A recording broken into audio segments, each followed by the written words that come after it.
How's it going, everybody? How's it going, everybody? I'm Kyle from Fantasy Forge Studios, and we are back with some more Adventures in Middle-earth, episode 38. And some crazy stuff is about to go down, so we'll see how the party prepares for it. But before we go too much into recap, let's go ahead and introduce our cast of characters today. Unfortunately, Dain is not going to be joining us tonight. Valineth will be at the disposal of the party in what ways they seem fit. So he is there in spirit, but... yeah, as far as the preparation and everything goes, just tell him what you want him to do, and he'll be there. But he is an elf from Rivendell, a high elf, and he is basically the healer of the party. He shoots bows pretty good, sometimes pretty good, and then he heals things, and so that's what he's smart at. He's very intuitive as far as his investigation and everything goes, but he relies a lot on the rest of the party to be some of the damage dealers while he supports from the background. But that brings us to Theodric, our first player introduction. Hey everybody, I'm that Tubby Australian. I play Theodric Brimborn. He is our Slayer from Rohan. He is the youngest of the group. And he's just kind of one of our two damage dealers, one of our two frontline fighters that kind of take the heat off Jessamine and Valineth while they do their thing. Hey, I will say 3 damage dealers. We saw what Jess did too. Yeah, I So mean, sure. but I I love completely broken agree. deliveries. The thick armor against Mhm. goblins, I'm a little concerned. I think you guys are just gonna literally just stand there and plug up the holes, but we'll see. We'll see how this goes. So, I think you guys have a pretty solid chance. I mean, that's just my personal opinion from the lore master, but we'll see what that's worth. But well, great. He's We're happy lulling to... us into a false sense of security. Uh, I'm so happy to have everybody with us. That actually does remind me. When we slept in the I'll do that. I'll do that once we're done with the intros. Perfect. Let's go ahead and jump on to Jess then. all right. Hello everybody. I am SpiderFan33 in the chat. I play Jessmine Sackville Baggins, a very sneaky hobbit sis, with an eye for fine cutlery, I guess. And I'm about to cut a man's leg off, so looking forward to that. Oh yeah, that's right. I wouldn't say that in the same sentence as saying I like cutlery. It sounds like you're gonna eat him. Just a nice butter knife. Just don't worry, this will only take Just, just a second. Just Gollum style, just go into town. Jesus. Absolutely. Nice orc feet, yeah. Beautiful. And we have our last character, Feanor. Hey guys, I'm Nick or Lavacrest in the chat. I'm going to be playing Feanor. Last time you met a goblin, it didn't go too well for the goblin. So let's see how horrifically he can kill one this time. Absolutely. And I am Kyle. I am the lore master. I play both with and against these players, but most importantly, I help narrate the tale that they create as they adventure through Wilderland and Middle-earth as a whole. The adventures have been so wonderful up until this point. We'll see if they can survive the night of this onslaught. But without further ado, let's go ahead and jump into a little bit of recap of where the party is in their adventure. So they are currently on their quest to hunt down and find the missing Dindy Brandybuck and the caravan, to which they went through all kinds of combats, going back in time, all kinds of fights with wargs and undead things, and Supposedly went back in time. supposedly Not confirmed yet. Yeah, exactly. There's doubts. There's doubts about what's actually happened, but eventually they Are did you stumble. questioning the time horse? That's true. The Yes. freaking time horse. That's right. But they did eventually around the entrance to the high pass leading basically into Wilderland. Up on top of a hill, they saw Dindy and company situated up there. To which first Jess went to scout out to see who it was, finding out that it was them. She quickly went back to Feanor, given the information to the rest of the party. to come join them, as there are, at least tale has been told that over the past few nights, this very tired group of basically caravan guards have been assaulted by goblins.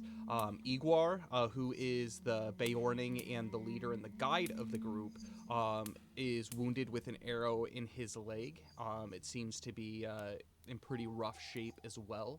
And Dindy was doing everything that he could to try to keep his spirits up, feeding him food. But fortunately, with the introduction of Jess, Theodric, Feanor, and Valineth, there's a little bit hope in these adventurers' eyes for the first time in at least a few days or a couple of weeks, as it were. But I'm going to go ahead and hand it over. The last thing that that we left off at was Jess was speaking to Igwar and about kind of their whole like destiny and like the travel, and he had noticed that Jess had grown up a lot in just the few weeks that it's been since I guess a couple months that's been since they've been on the adventure.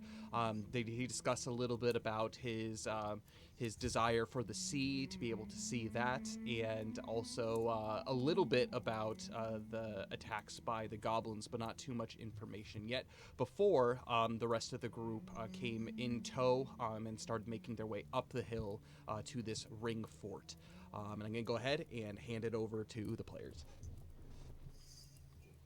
Yeah, so I think the first thing Jess will do as she sees her group coming up is call out to Valineth and ask him to give her a hand with Igor. Absolutely. What can I do to help? Oh my goodness, there's an arrow sticking out of his leg, and he comes over.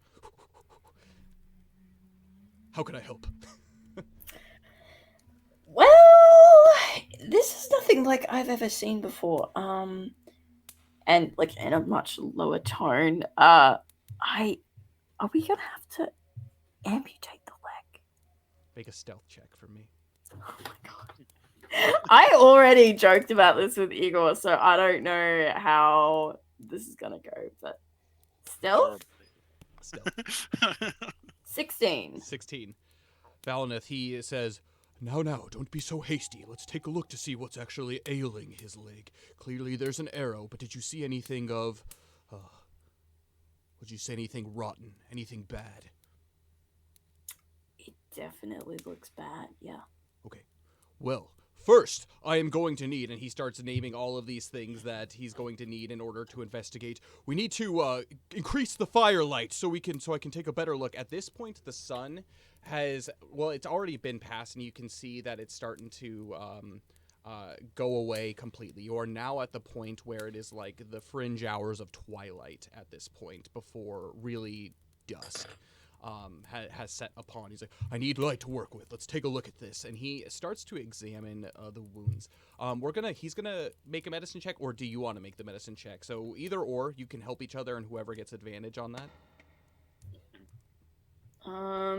I'll help him so he can have it as advantage. Okay, yeah, he'll. So I think I already did one last session, and it didn't go great. Perfect. He'll go ahead and do that. Ooh, look at that. He's got freaking expertise in medicine. +7. Oh. Spicy. Very spicy. Well, hopefully this is better at advantage. Oh, not much. He got a 15. And so he takes a look at this leg, and he sees that the arrow is pretty much protruding out of it, and he notices very much the same things that you did, Jess, previously, that this was a kind of like a dwarven-made shaft, but definitely a goblin-made tip. And he says, this is going to hurt just a little bit, and he takes actually a piece of cloth that he pulls over from the wagon, and he tourniquets the leg. And he says, from what I can tell, this is a pretty nasty infection. I've seen a number of poisons in my day, but this looks particularly nasty. I think it's partially because it's been festering for some time. I hope we don't have to lose the leg. And he just mentions this under his breath, and he begins tying up the leg, and he's like, first things first, we need to remove this arrow. And he basically grabs like a few bandages with your help. he's gonna take. Do you want to remove the arrow, or do you want him to remove the arrow? It's gonna What be would a it be? dexterity check. Oh, just straight dexterity. Straight dexterity. His is a +2. I also have a +2. I'll do it because Okay. I'm here and he's not. Perfect. He's holding essentially Igor down, and Igor this whole time has been wincing, just be like, "Ugh, "You're not making me feel any better about this." I will say to Igor, now. What really won't make you feel any better is if we leave that thing in there. Do I do this with advantage or just flat?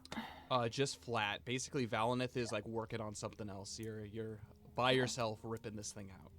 Carefully. That's okay. I got a 17. 17. You do so skillfully. You're able to, without causing too much extra damage, but at this point, the two of you are able to look into the wound, and you can see that there is a lot of rot and decay that has basically made its way down. And Valinith says, he investigates, "It doesn't look like you're going to lose this leg, but I'm going to have to go into surgery right away." And he begins pulling out like his belt dagger, as opposed to just like his typical tools that he has. And he begins, "This is going to hurt. Jess, if you could comfort our patient." Oh, yes, of course. I know exactly what to do. Feanor's going to walk up, taking his belt off, and you should bite on this, Igor. It's not going to be very pleasant. No. It's Feanor. That's uncouth. You'll get teeth marks in your belt. Yep, I don't particularly care. He's going to need it. I'd prefer his screams not carry out over the hills. Would you not? What? I wrap up a stick in a bit of cloth and I give it to him to wipe down on. He says, I guess. "I don't care what it's going to be or what it's going to take, as long as I can keep my leg. They don't call me long leg for no reason." He bites down and grits. Yeah. I keep his hands like in a Make very an firm athletics grip. check for me. Feanor, if you want to help, this could be at advantage. Yeah. Yeah, I will. We're going to do one medicine check. It's just going to be normal from Valinith to see if he can... Yeah. That's going to be a 17. And Begins to skillfully cut around all of the decaying flesh. He goes down about an inch.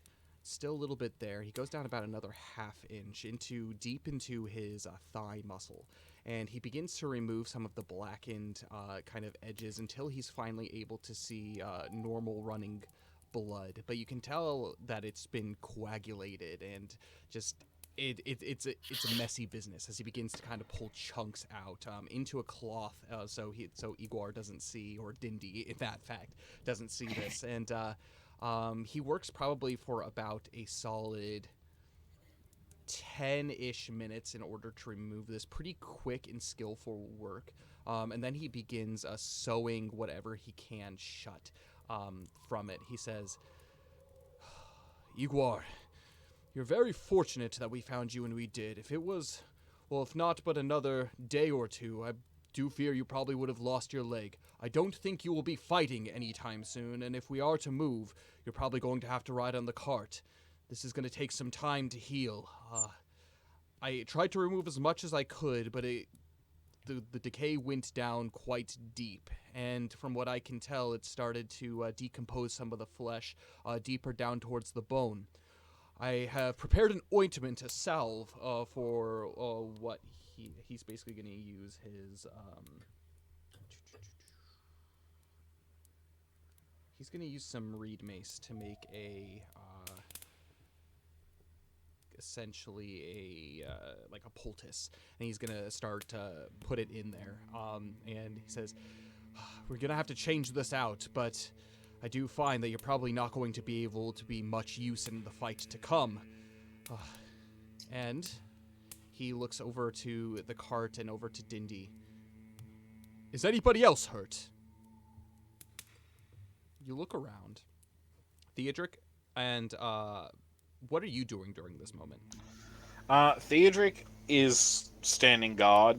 Okay. Just kind of like looking around, because now that we've got confirmation that yes, there are goblins about, and yes, that the caravan's been under attack for a while, Theodric is on high alert. Mm-hmm. I'm gonna have you make a perception check for me.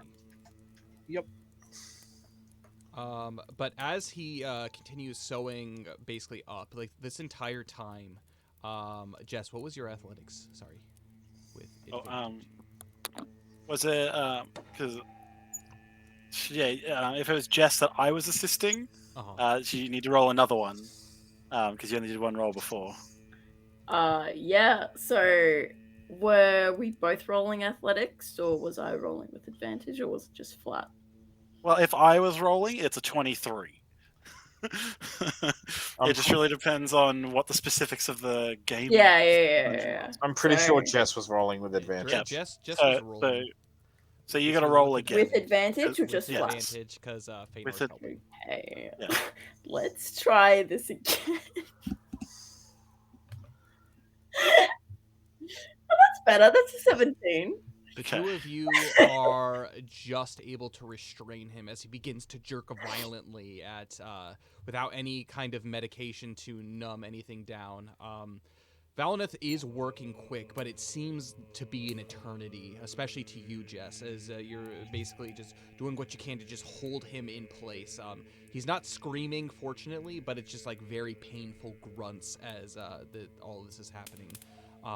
Essentially, what this means with everything that happened is he didn't hurt himself or didn't hurt you any longer, but he is not going to be any use to any of you in the fight to come. So he is going to be basically up here. If something does come at him and does fight him, he can fight basically in a prone position. He's essentially willing to do that up until this point. Theodric, what was your perception check for me? I rolled a 9. 9. Yep. You're not able to see too much into the distance, but what you do notice is you take notice at the 3 Brelanders. You can see that the 3 of them are barely hanging on when it comes to their wills. From when you first had met them at the Easterly Inn, kind of these bright, cheery lads, literally at this point. Like, I think the oldest one was Bill, who was like in his late teens, just a little bit older than you. But they, the rest of them are really, this is like their first jobs out in the world, but you can tell that they have been through a lot. They don't look horribly hurt, horribly bruised, but their weapons are clearly bloodied, and it's all that they can to basically just like muster their courage to stand up and face whatever's going on. Their spirits are broken, the 3 of them. Seeing this and realizing he's not really too helpful in the medical department, so he can leave what's his face to Jess and Valineth and Feanor. He's going to march over towards the Brelanders and try to give him a pep talk. At first, Andy, he takes his eyes. He's the one who's been keeping the most lookout, at least currently at this point. He says, "I'm so glad you found us. I genuinely had given up hope. To be honest, their numbers keep growing every night, but it does me some good comfort to know that we're taken care of." And Bill, he agrees. He at this point he's like looking out, and you can tell that like he's squinting to try to pick anything out on the horizon, and he just basically like nods and grunts in agreement. And then you see Tom. He's basically sitting on a log. He is also keeping lookout as well, basically on the rear flank of the hill. But he is absolutely shaken. You can noticeably see him trembling. How long's it been since the last attack? Well, they attack in waves. We've tried to leave here during the day, but in Igwar's condition, we haven't really been able to move. Honestly, he's been the muscle of our group, and since we've left Anew and he stops and kind of like shudders. Since we've left our friends behind, we've just been biding our time. It's been 3 days, 2 attacks, 1 each night. And during the daytime, We've been able to spot wolves out in the distance, just out of reach of our arrows. They seem to be toying with us. Well, well, consider yourselves lucky that we are here. I'm grateful and glad that we found you in time, and thankfully we're seemingly fresh for the fight. So, you know, I'm happy to take watch for a while. So if you guys want to get some rest while you can, It's good to know. it's probably for the best that you do that. It's not going to be easy because well, they're probably going to attack again tonight. If I'm being completely honest, but uh, thankfully, from what I understand from all their medical talk over there, what's his name again? The big guy? Igua. Igua. Thankfully, Igua is going to survive, but he's in no condition to fight right now. But, you know, as I said, my group is quite well, we're ready and willing. Thank you. We'll do what we can to be able to help as well. We've been able to survive up until this point. They've been attacks. They haven't been absolute onslaughts. I genuinely, and this is Andy talking, I genuinely feel like they're just playing with us. Playing with their food, as it were. But I do fear that it's a matter of time before they grow tired of it. We're not fighters. But I think with you, maybe we can survive another night. Well, I don't think there's any maybe to it at all. We will survive another night. And then in the morning, we'll load Igwar up on the cart, and Dindy, and whoever else we can fit. We found one of your ponies, so that's always good. And we'll get the hell out of here and hopefully see you all back safe and sound to, you know, what's it called? The inn? The Easterly Inn. Easterly Inn, thank Easterly. you. Yeah. Yeah, hopefully we'll see you back to the Easterly Inn safe and sound.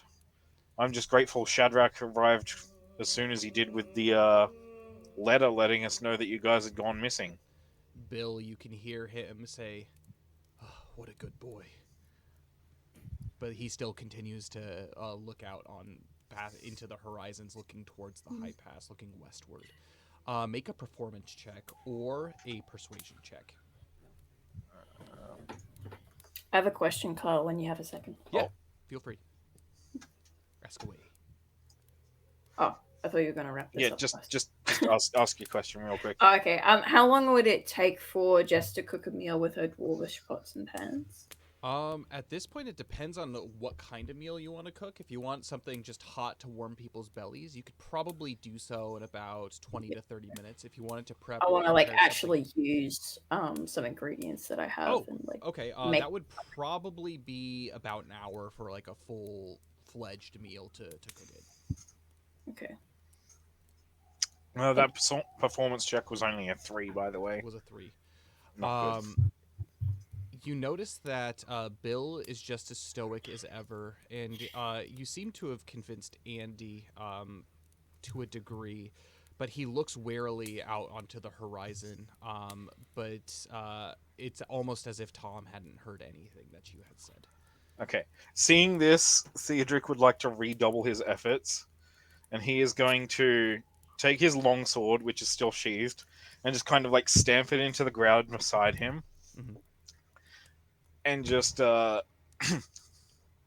look at me. Look at me. Make I an understand that. intimidation check. Yep, intimidation. A 6, not 5. 5. Tom He's doesn't not look up. Trying to be intimidating. Bill glance. I know it's like a force kind of like Yeah. not like a come on you okay, but like it's kind of like a forceful way Yeah. of doing it. So Bill does break his gaze and looks at you. You still have the attention of Andy, but you have not gotten the attention of Tom. But continue on with what you were going to say. I understand that the last few days have been hard for you. They would have been hard for anyone. Most seasoned warriors don't want to fight goblins at night time. It's suicidal most of the time. I myself have only fought goblins a handful of times, and each time I've barely gotten by the skin of my teeth, and I've been trained to be a warrior for as long as I can remember. Feanor probably has dozens, maybe even, hundreds of nightmarish stories about goblins. These aren't something that normal men are meant to fight.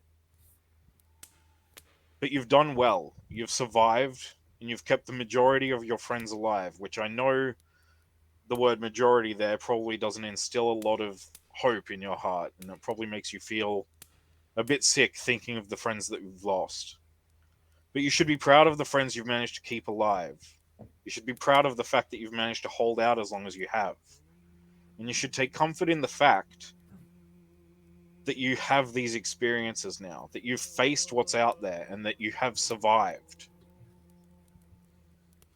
This is not something that everyone does. This isn't something that you go into blindly.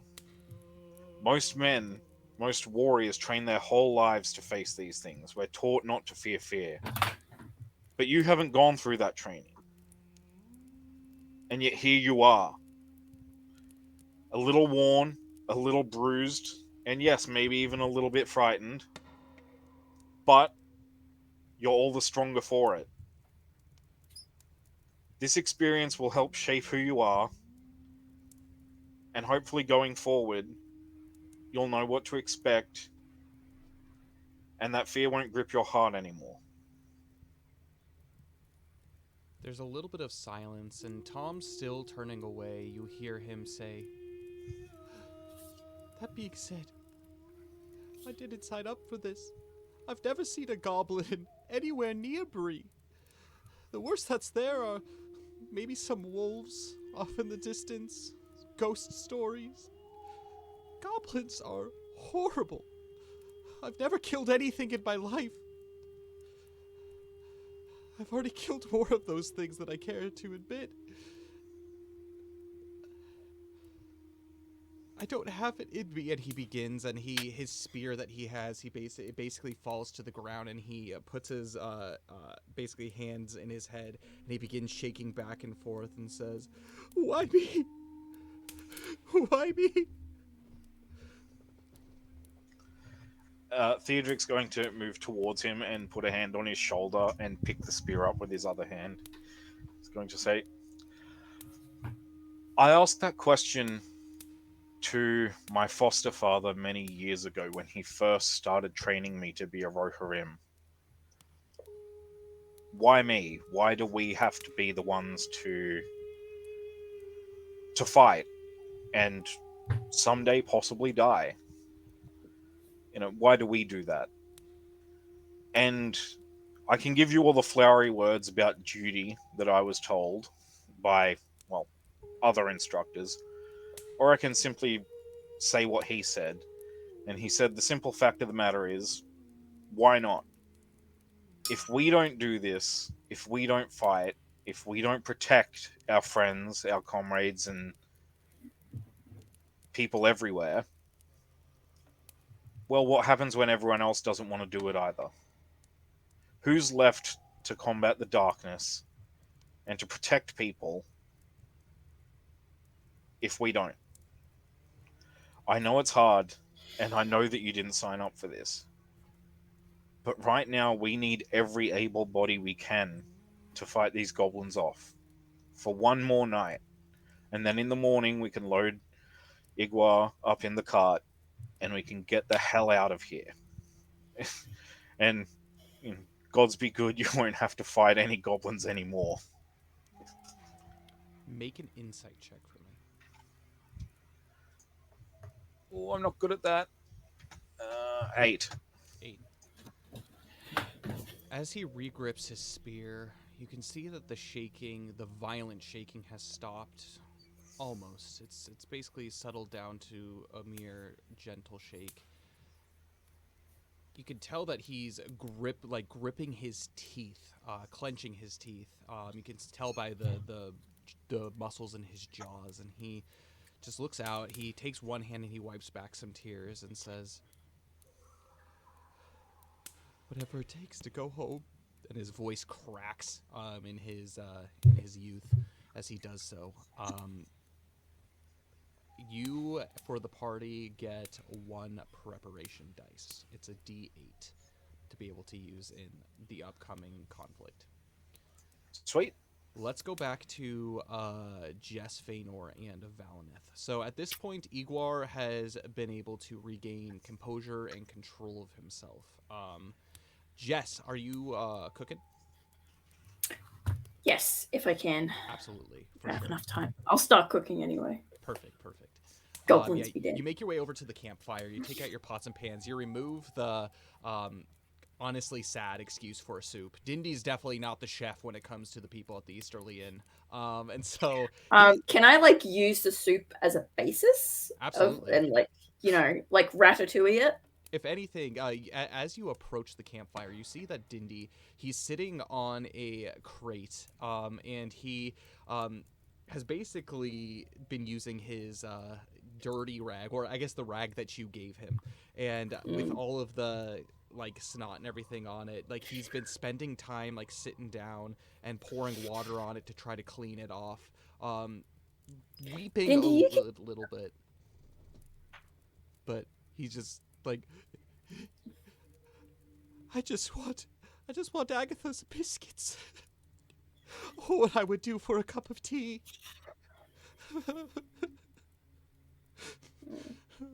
I go over and I give him a big hug.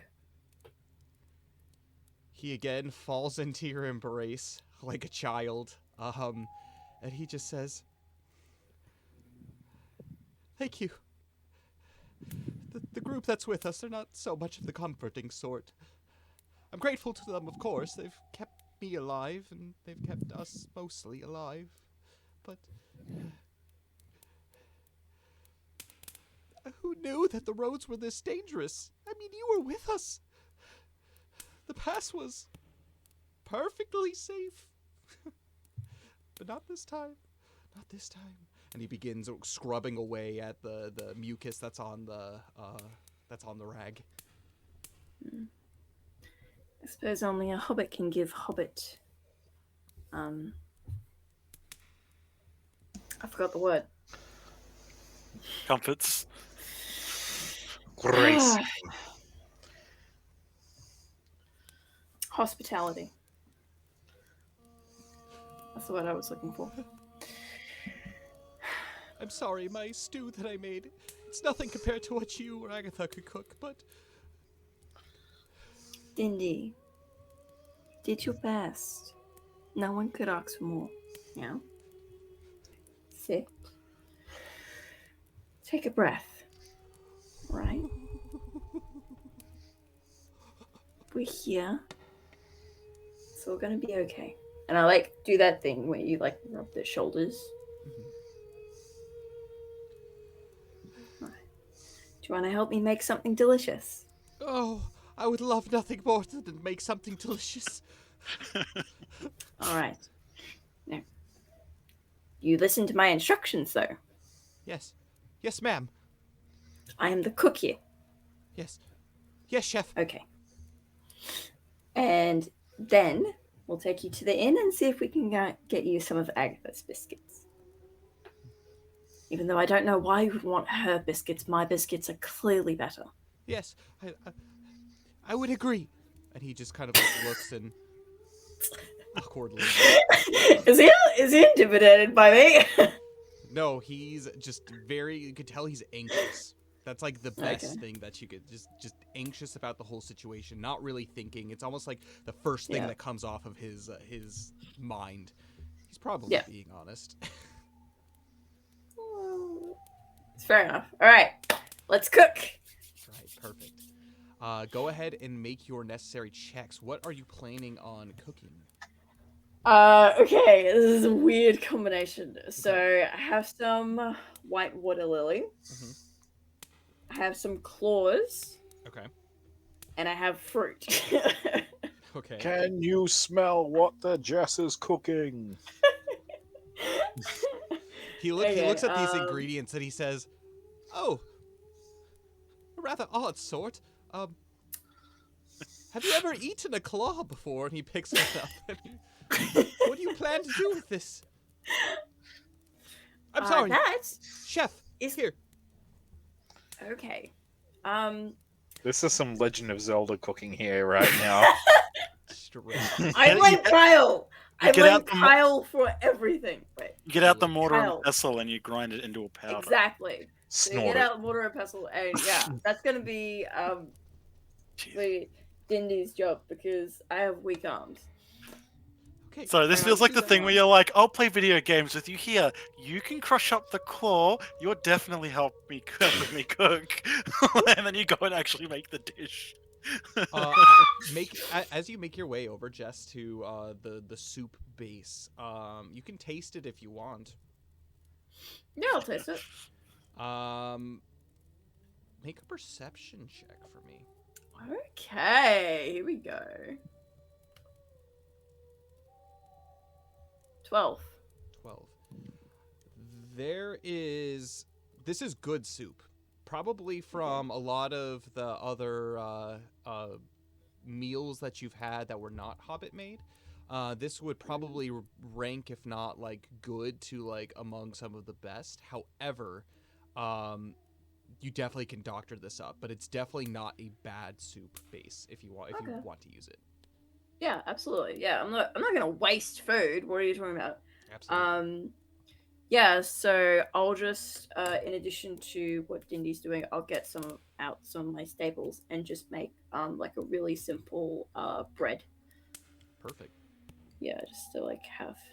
And the way that soup. this kind of like hilltop is set up is as you look around, you see that it's pretty ruinous.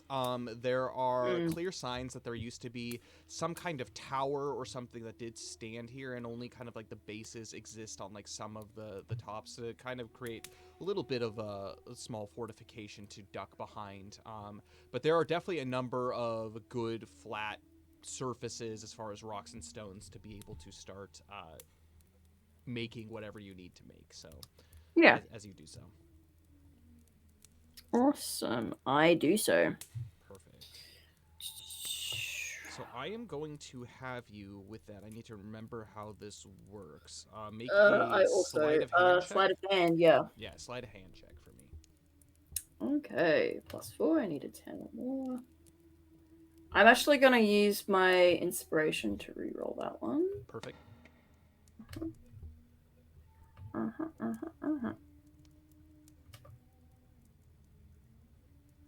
Well, it's better. No, it doesn't. It doesn't work. I got a 7. Okay.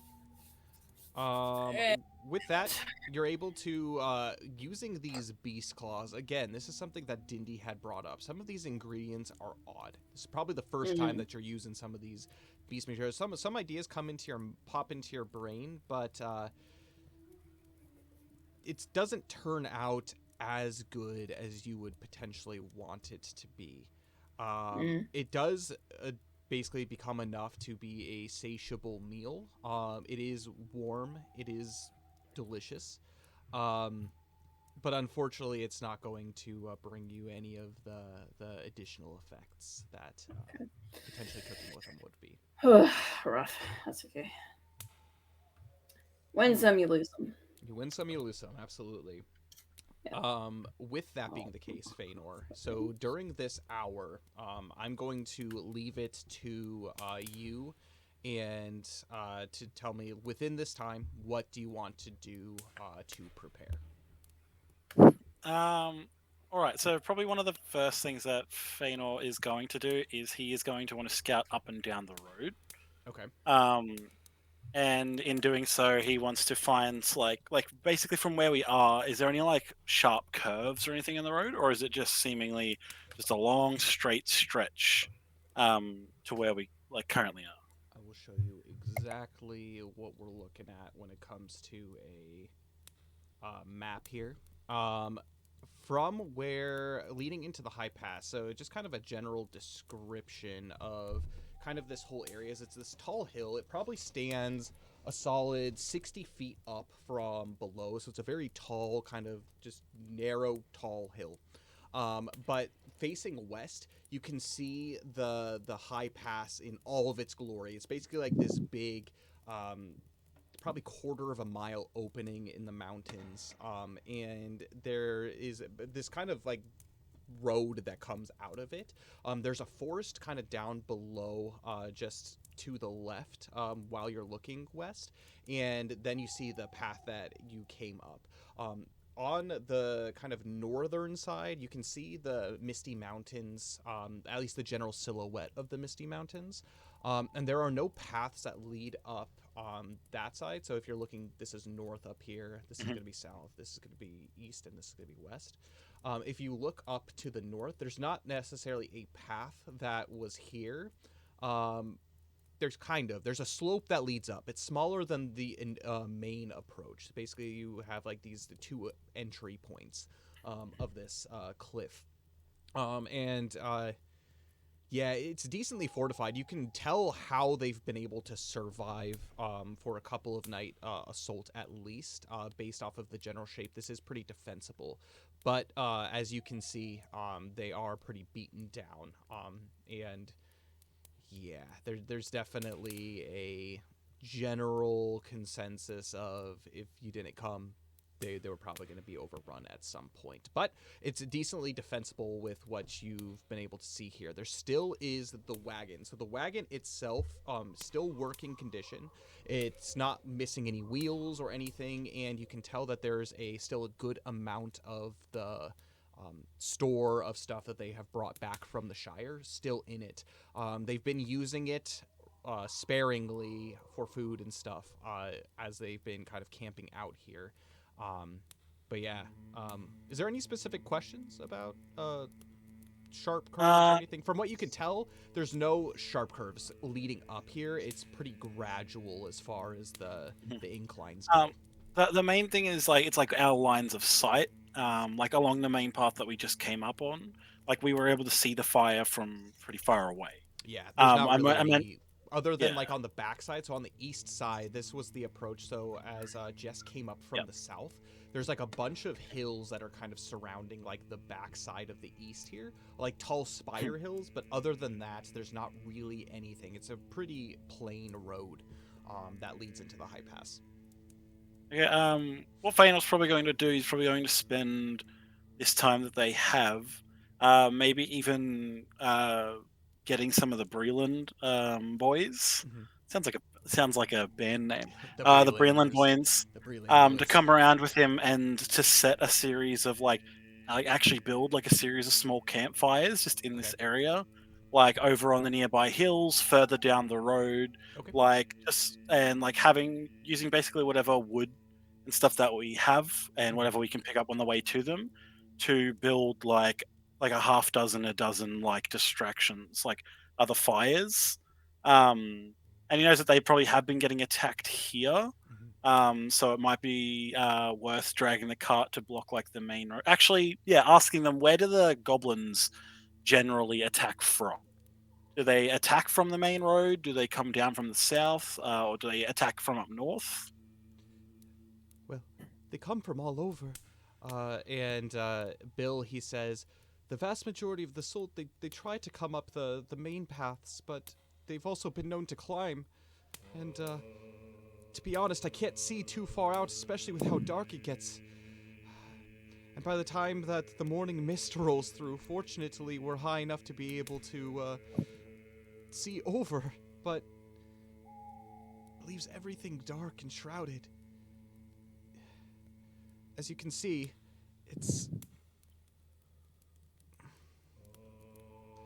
there's not much. The more sight we can get, the better. But they do also hate fire, and I'm sure that they're going to try to stamp out whatever fires we build if that is the case. Yes. The majority of them are coming from the west. Yep. West and like kind of north area. Okay. With the cart's still so full of stuff, and we don't want the cart damaged because we need it for Igwai, he was going to suggest using it to block the path. At the moment, it might be worth setting up, like just down the western road on the main path, setting some fires to like like on the road so that we can see the approach of any goblins or anything. Mhm. Just like a little bit away, but like more lighting up, maybe in like 100 yards each direction away from the camp. Okay. Just like medium-sized fires. Hopefully, it can provide us like a little bit of extra vision, especially to those of us who aren't as Elfie. easily able to see in the dark. Yes. Um, Um, Can I- you see if there's any special like nooks or hidey holes for a sneaky hobbit? Yeah, sure. I think that works. Yeah. To sneak attack stuff as it's coming to sneak up on us. Yeah. I think that works. And the Breland boys, what kind of weaponry are they carrying with them? So currently Andy, so this is going to be Andy right here. He is Yep. holding a spear, and he also has a belt dagger at his side. Bill, he carries his basically his hunting bow. It's going to be a short bow, and he also has basically a short sword at his side. And then Tom has a short sword and a spear. And then Igwar, he actually has a battle axe. I might have missed this earlier. How I know that the hill's about 60. I think you said 60 meters like up. At the top, it's about 60 feet. Yeah. From here. How steep is other sides here? Pretty steep. And so, Like to the south. if you'll look, Is it like where we got the horse from? Like comparable to that? Like off the path? Is Steeper. it like that? Steeper, and it's Steeper? rocky. Oh. And Okay. so this is each basically as you're climbing up hex that's going to be here. It's 15 feet of movement for each hex. Okay, Oof. Okay. that's Um. not bad. Okay. Yeah, hit me with what you're thinking, Nick. My thought was going to be what kind of like supplies, like wood, or even like stuff like the sides of the carts. Being able to take those and erect them in like temporary structures that like archers can hop behind. Because if Feanor gives one of the like one of these guys his bow, and like Valineth is back here as well, they can provide cover fire if anyone's coming from above or up the hill. They'll still be in relative safety, like behind like half cover. Igua will be able to be kind of like nearby as well, hopefully back pressed to a rock so nothing can come up from behind him.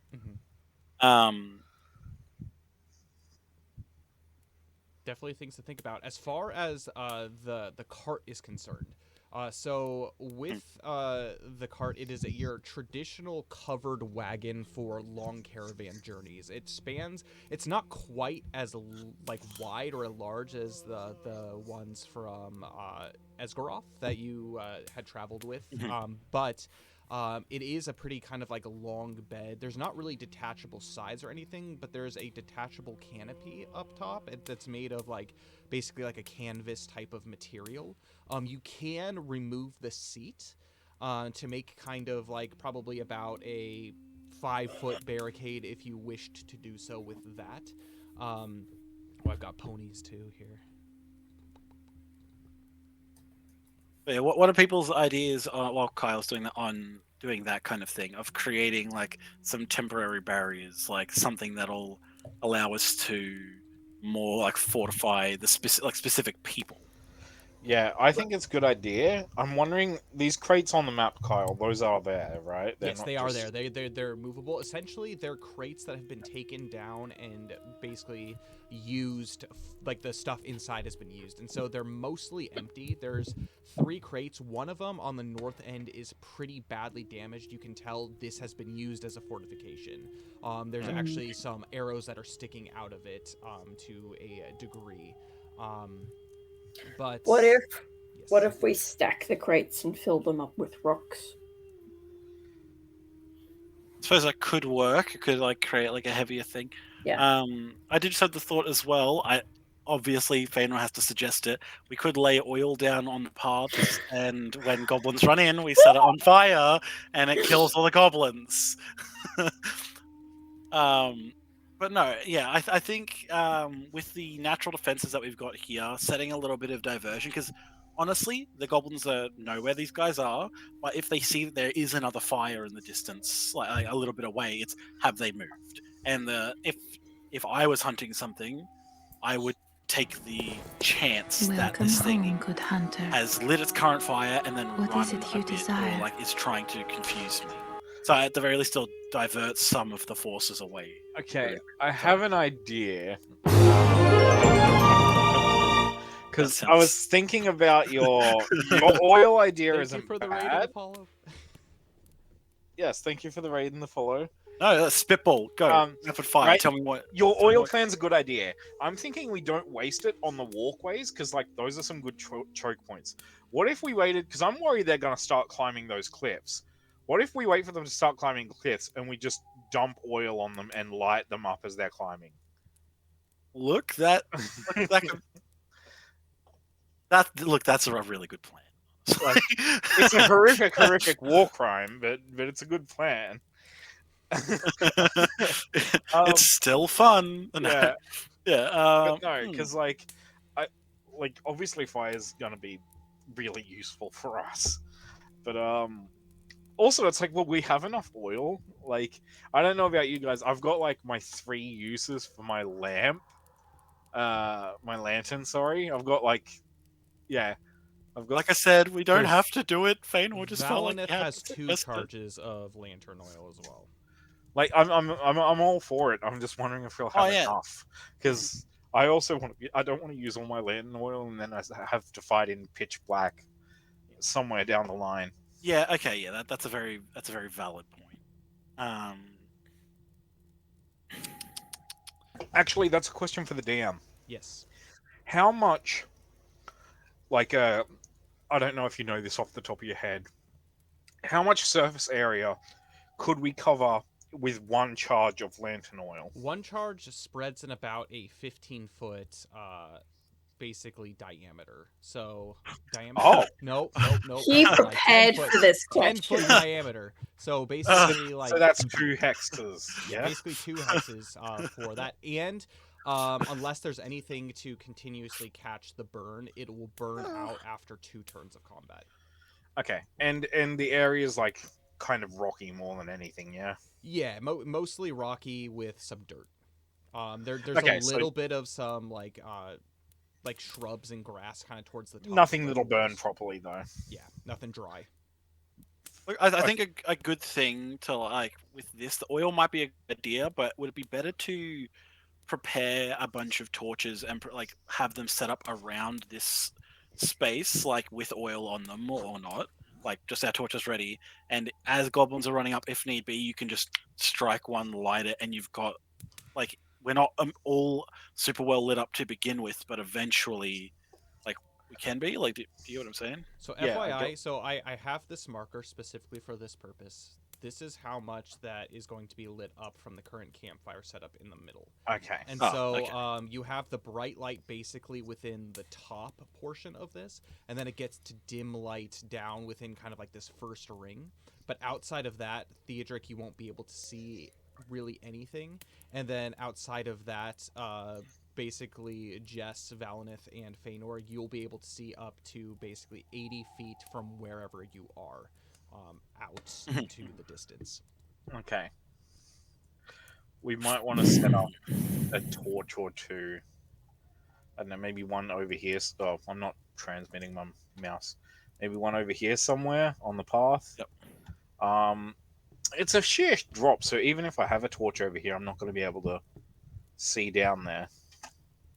My worry is that if the goblins do like try to come down from up there, like they might just be able to fire down at us. From Oh, they're climbing up at us, so okay. Oh yes. Sorry, I was looking at the. we get to shoot down at them potentially. Yes. Okay, so where do we want to? I think the greater thing is going to be how are we positioning our people. I think that's a bigger deal. Oh yeah, there's horses and another. There's a lot going on here. So Okay, this is going to be a pack thing.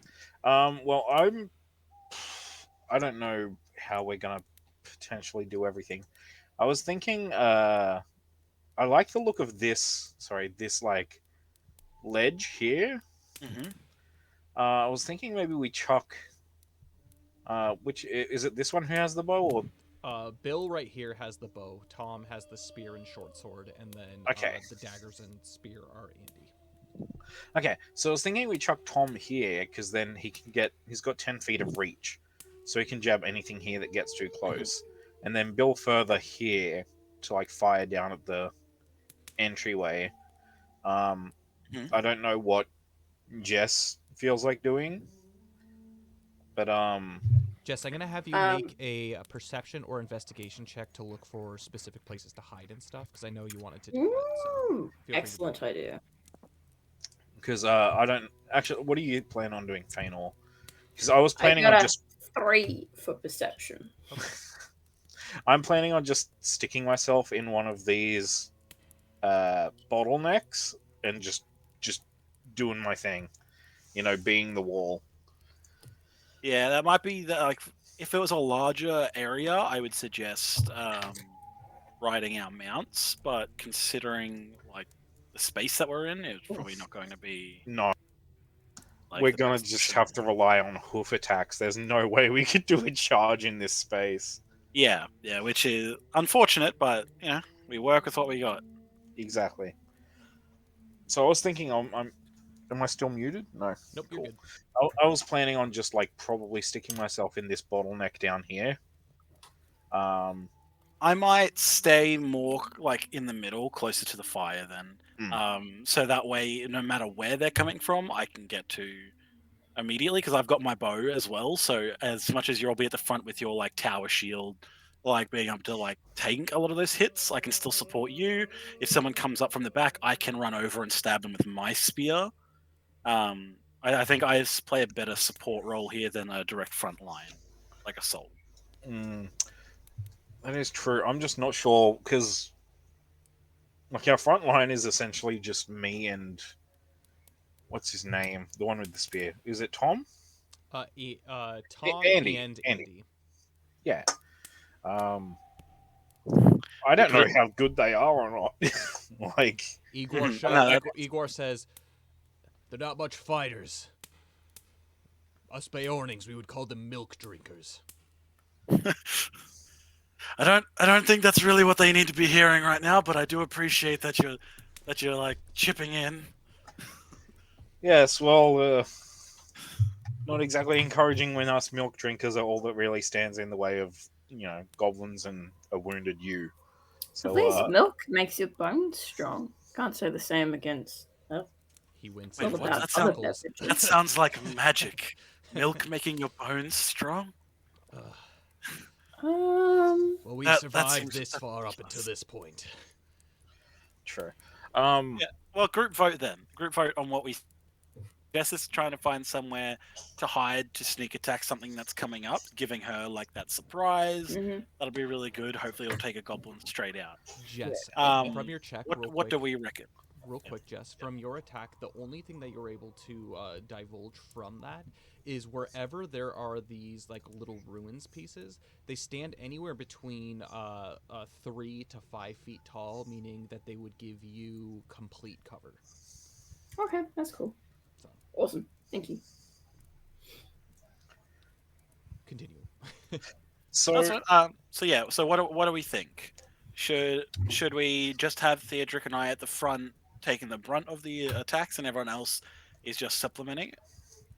that's what I was kind of going with Yeah. and thinking because like the Brelanders are tired and injured, and we don't know if they're like NPCs or if they're going to be any help or not. Like, Well, for yeah, all if we know, I'm they're coming up sitting Handy pretty on the with 5 dice. HP each. Yeah, I might loan one of them my bow then, Okay, which and one come are to you the gonna front. loan a bow?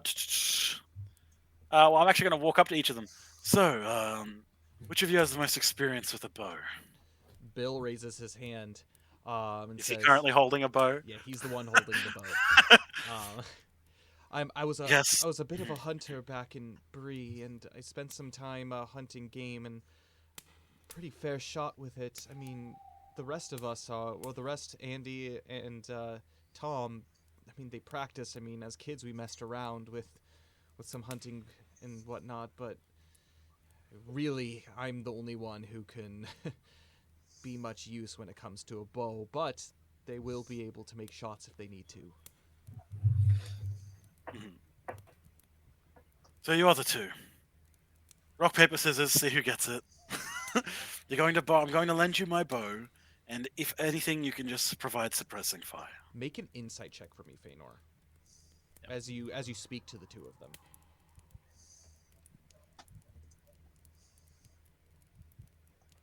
A 17. I'm 17. eyeing them up and down from my experience with Gay Lavero teaching new people how to hunt.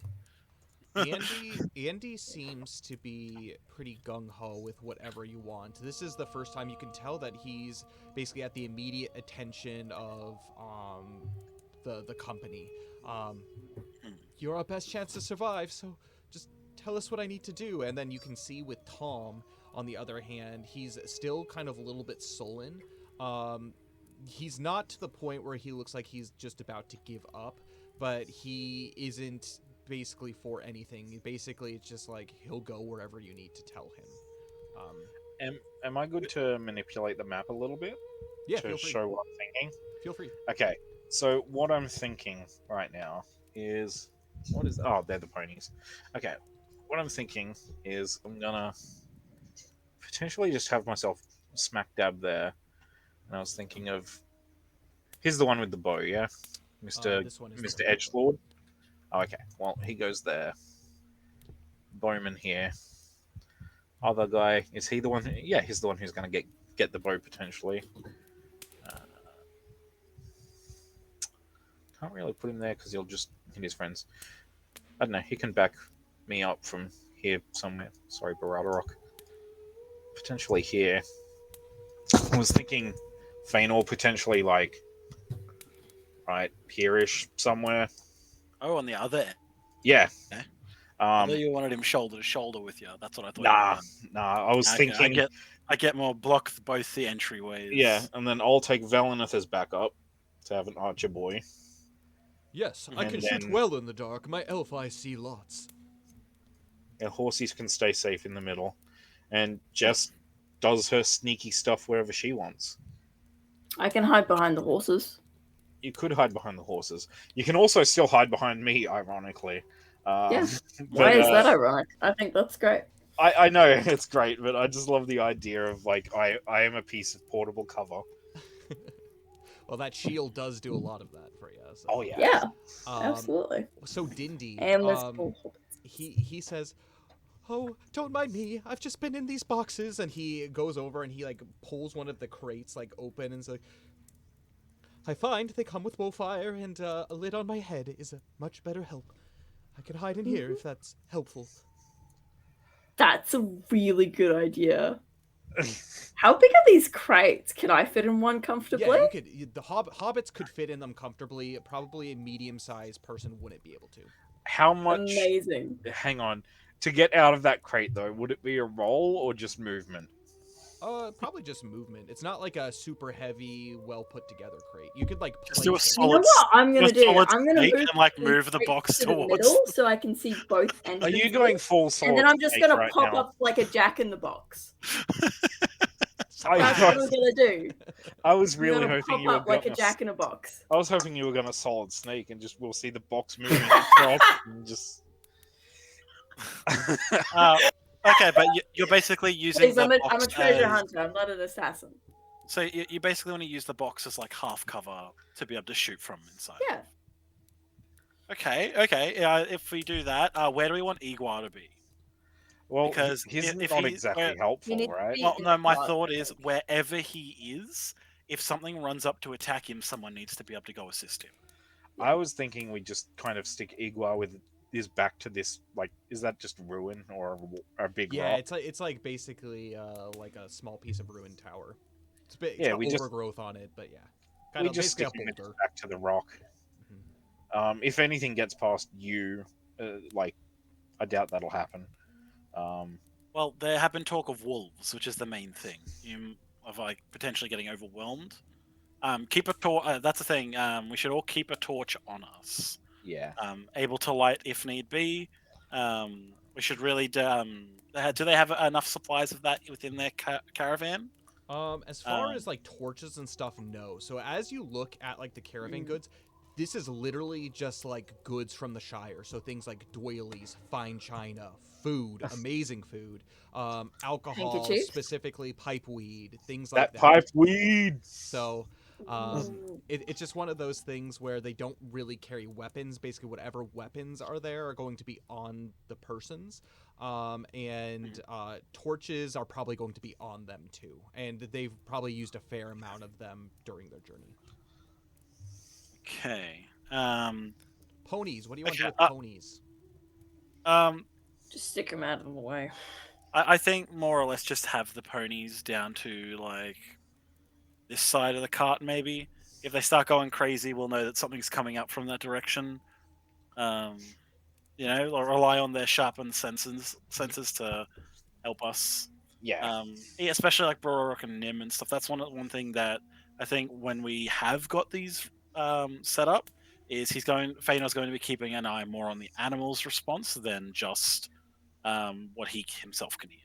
Also, there'll be a helpful last line of defense if wolves do somehow get past us while we're And fighting. but that would never happen because we're just that good. Oh yeah, for sure. Yeah. Yeah. Oh yeah. This has turned into a game of Bloons 3D. Like we're just set up here. Right, so this is what we reckon the final plan is. Me over here with two of the Breland boys. You've got one over there with Valineth. Jess is in the middle, kind of taking pot shots in both directions. Yeah. Yep, Jess is free to roam and help out wherever she wants. So I will say Yeah, this, but Jess, I will- if you wish to take shots, if you're gonna try to take them out west, Baradorok and Nim are going to be blocking your line of sight there, and anything this direction you probably will have a blocked line of sight. So you could probably take any shot in any of these openings here, but you would probably have to move to get line of sight anywhere else. Yeah. That's sort of what I was going for. Perfect. Just to back up Feanor there and then Theodric there. Perfect. I'm going to say for your current situation too, Jess, you're going to have 3/4 cover with this crate. So are you like just planning on like hanging inside like a crate and then just being like, and then like kind of like ducking down below? Do you want to have like, because the thing with Dindy is that has this crate and he literally has a lid placed over the top of the crate and he just plans to stay out of the combat. Like he wants nothing to do with this. So what's your plan? Is the lid like on a hinge, It or is does not. it just come off? Okay. It basically it's like a loose lid that's been pried open, like by nails in the corners, but it's been pried open. So here's what I'm gonna do. I'm gonna carve myself. I'm gonna carve myself some peepholes. Okay. So I can see what's coming from this direction and that direction, Mhm. and then I'm just gonna cover the top of the crate, like with my cloak, like just hunkered down, cover, and I'll just take pot shots with my bow. Perfect. You'll have 3/4 cover then if that's the case. Awesome. I'm trying to think what else. Right now, Baradorok and Nim will probably have half cover with these. These ponies probably. This one probably. Well, I have to name these ones. They have names, but we have to determine who's who. Haddon will be this one, probably closest here, and then Lucy, who's the other one, will be here. You can rearrange them however you want. They will have a turn on priority initiative. They will be the same as Baradorok. And or we can assign one. We can have let's have Haddon have the same as Nim, and let's have Lucy have the same as Baradorok. And then when it becomes their turn, you can move them however you want to in that case. They're going to be pretty reactive, and so if you want to order them to move somewhere, it's going to be a animal handling check. It'll be at an advantage if you're within 5 feet of them. If not, basically it's just going to be an animal handling check based off of whatever current circumstances. What else? The cart here provides, it's pretty tall, so if you're standing behind, it provides a decent amount of cover. This boulder rises probably up about 10 feet up to the tip. It's kind of like circular, almost like kind of like this type of shape, and so you could hide behind that technically. What else? I'll just to point out with these two Breland boys, can I have them hiding behind these rocks? Like, is that the ones that are like 3 to 5 feet tall that you said? Yes. Yeah. If we could have them like kneeling behind them, Okay. more or less, like kind of like trying to hide for the most part at the moment, Perfect. and I might be just like here, just like a little bit further back, like pressed against the boulder, more or less. And then when we need to attack, we can hopefully come out in force and surprise something. Perfect. Well planned out. Is there any other preparations that the group wants to make before moving on? I just want to double check one last time. Okay. The Breelander boys with the bows are this one and this one, correct? These two. Oh, those two. Yeah. Yes. Yeah, these two. Oh, okay. Yep. Yeah. Also, what is your torch fire situation looking like? Where are you setting up torches on the battle map that I need to place markers for? I'm going to place one on this hex here. Make sure you consume your torches from your inventory. Yep. Ironically, I haven't used a single torch. I haven't needed to. Other people always do it. I don't have a torch. Okay. The campfire automatically counts as some line of sight too, so I'm gonna go ahead and center it here. There we go. That looks pretty good. Wow, that's Pretty a lot good. of light coverage. It's a pretty, I don't think we're decent gonna amount have of light coverage, yeah. Yeah. Yeah.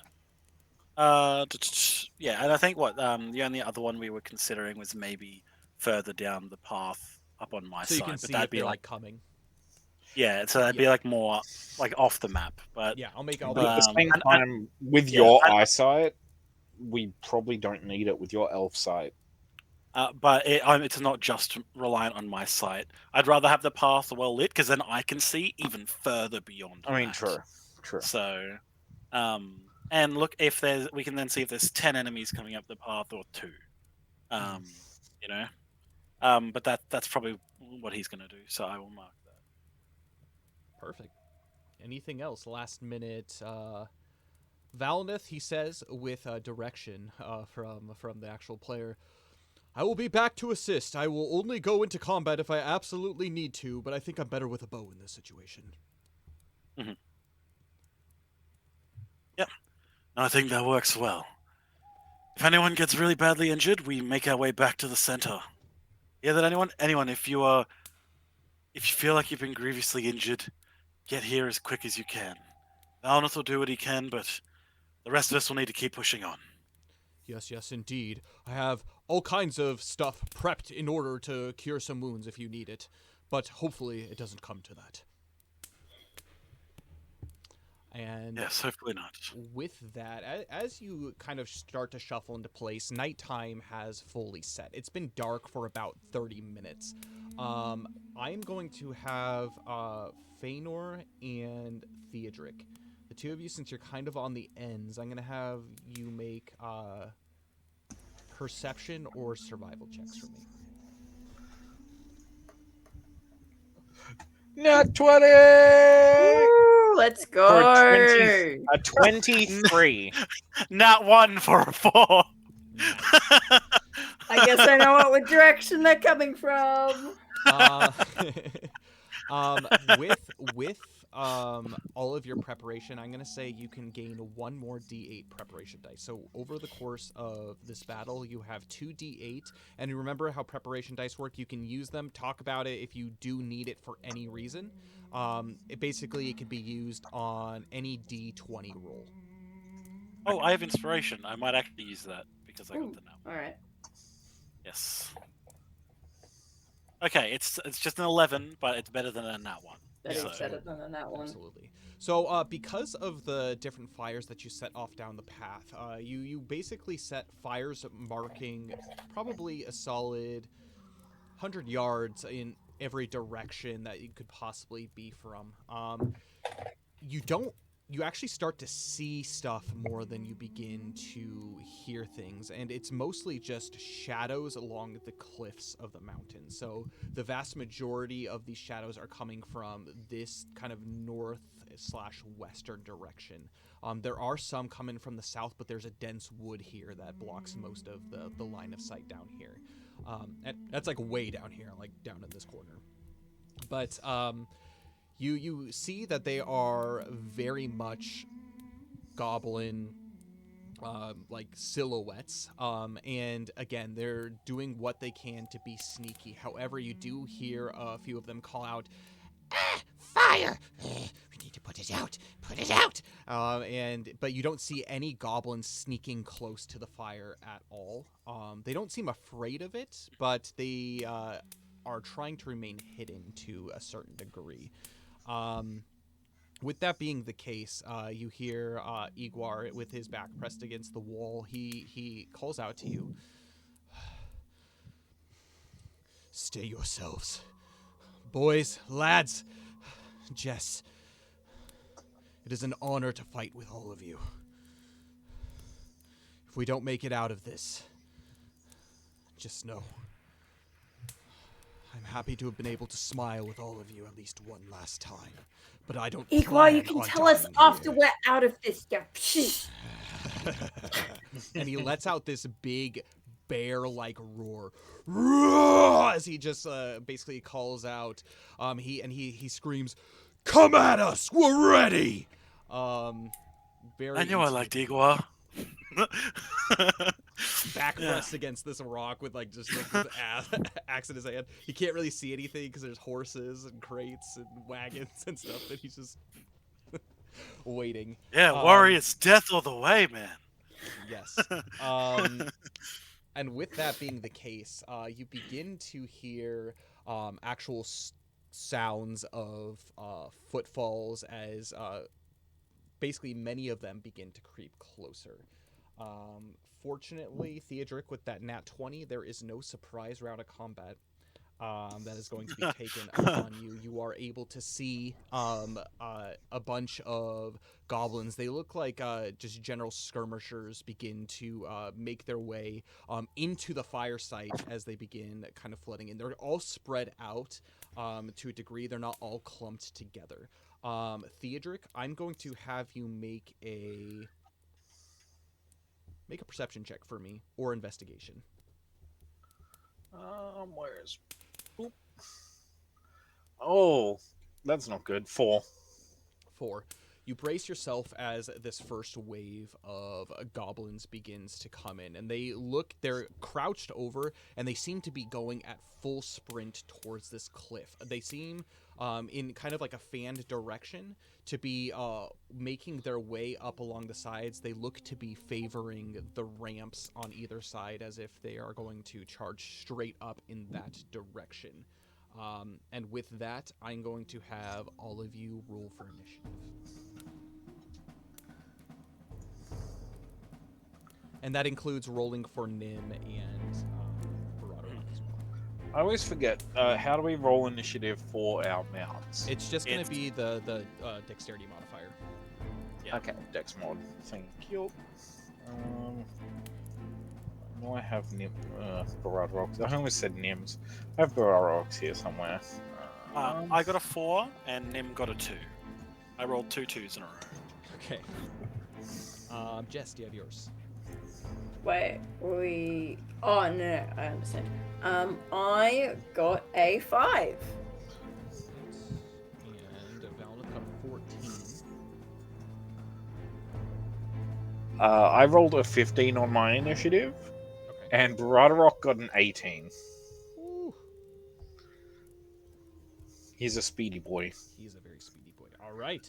And with that, we go ahead and jump right into... Oh, by the way, Tom got a 19, Bill got a 9, Igwar got a 6, and Andy got a 5. Okay. Let's go ahead and sort that. The first thing that you hear echoing throughout the cliffs are the sounds of howls.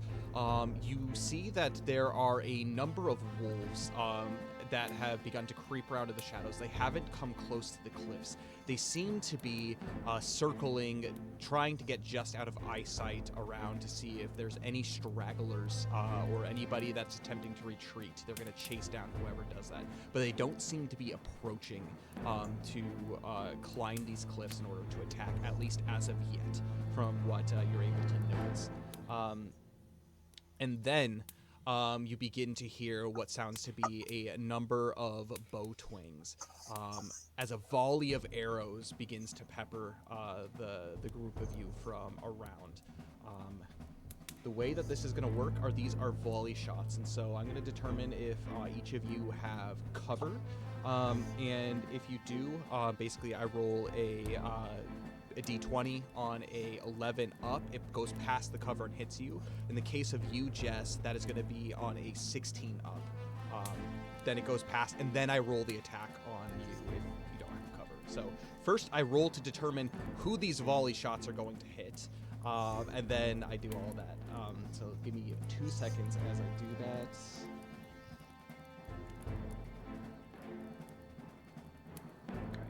So the first shot is going to be against Barada Rock. Barada Rock has half cover. So the first attack is going to go past the cover into his...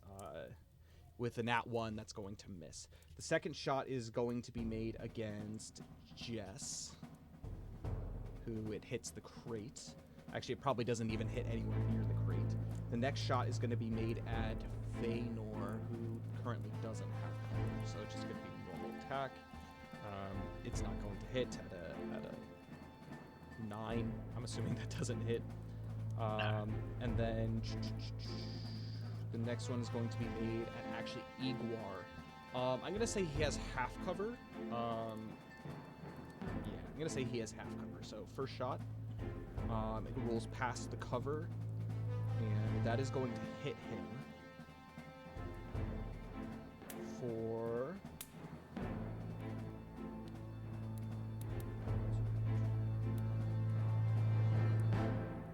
4 points of piercing damage. This does hit him right in the shoulders. He goes, ugh, as he takes the shot and says, filthy goblins, as he just breaks the arrow. And he grips his axe again, and he screams, come get me, you cowards! I will not go out like this. That's his leg. Yeah, that's true. Just breaking arrow shafts off whenever he feels like it. The next is going to be made at Dindy. He has full cover, so it doesn't hit. And then the last one is made at Lucy. So, Lucy... It goes past Lucy's cover, but with a natural 1 is going to miss. And so that's the first round of volley shots as they come basically barreling over the side of this ring fort. And Tom immediately, so Tom, Mr. Lumpy Face here, he looks and says, not again, not again, as he is like crouched down behind this wall as he's like cowering as he hears all of these like arrow shots, basically hitting all of the rocks and stuff that are around.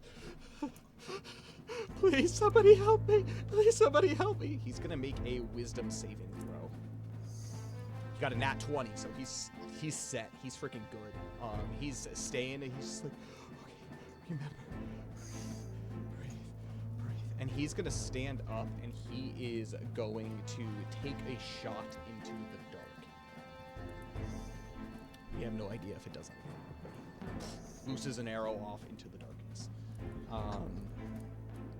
And then, with that, you begin to see the goblins come into view.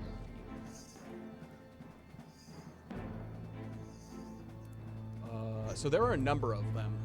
They begin to kind of surround the general area. A lot of them, again, as I had mentioned, seem to be making their way towards kind of the ramps. And so we have first, a couple of them have begun to make their way. So 5, 10, 15, 20, 25.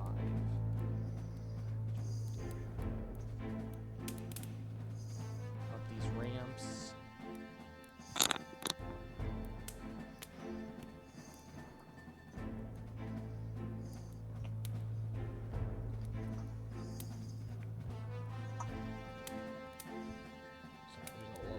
guys here, so give me 2 seconds as I populate. And then you can see, yeah, I think you can see it. There's a couple that have begun to climb the cliff, so it's going to be 15, 30.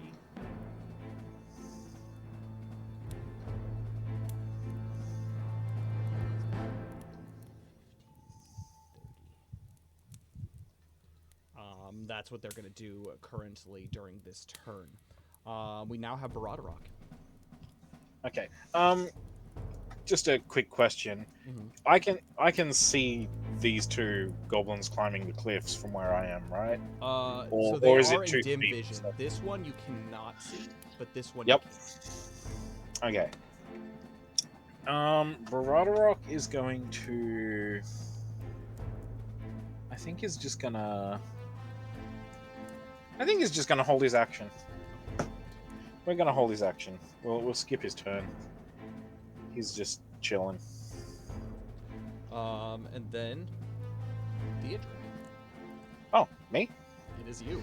Okie dokie. I am going to move forward here and engage the goblin in combat. Perfect. The goblin, he seems definitely Welcome a little home, bit good different hunter. from the goblins that you had faced before. What is it you seem desire? less feral somehow. He seems a little bit better equipped. It's not so much ramshackle stuff as forged iron weapons. He doesn't necessarily have armor on. It's mostly leather and pads, but he's here and he just like kind of shrieks at you. Oh, you look tasty, as you come charging in, sword and shield in hand. And before I attack him, and hearing the whole "you look tasty," I'm gonna say, "Well, I'm afraid you've bit off far more than you can chew." And does a 17 hit? 17 hits. And I deal 10 slashing damage to this goblin. Yeah, And as you 20 do so, psychic damage from messing him up. You take your sword and as you just slice his head right off as he goes tumbling back down the causeway there. Yeah, that was a pretty easy goblin combat. They're nothing to scoff. They're nothing to sniff at, but they're definitely easily dispatched if you can do so.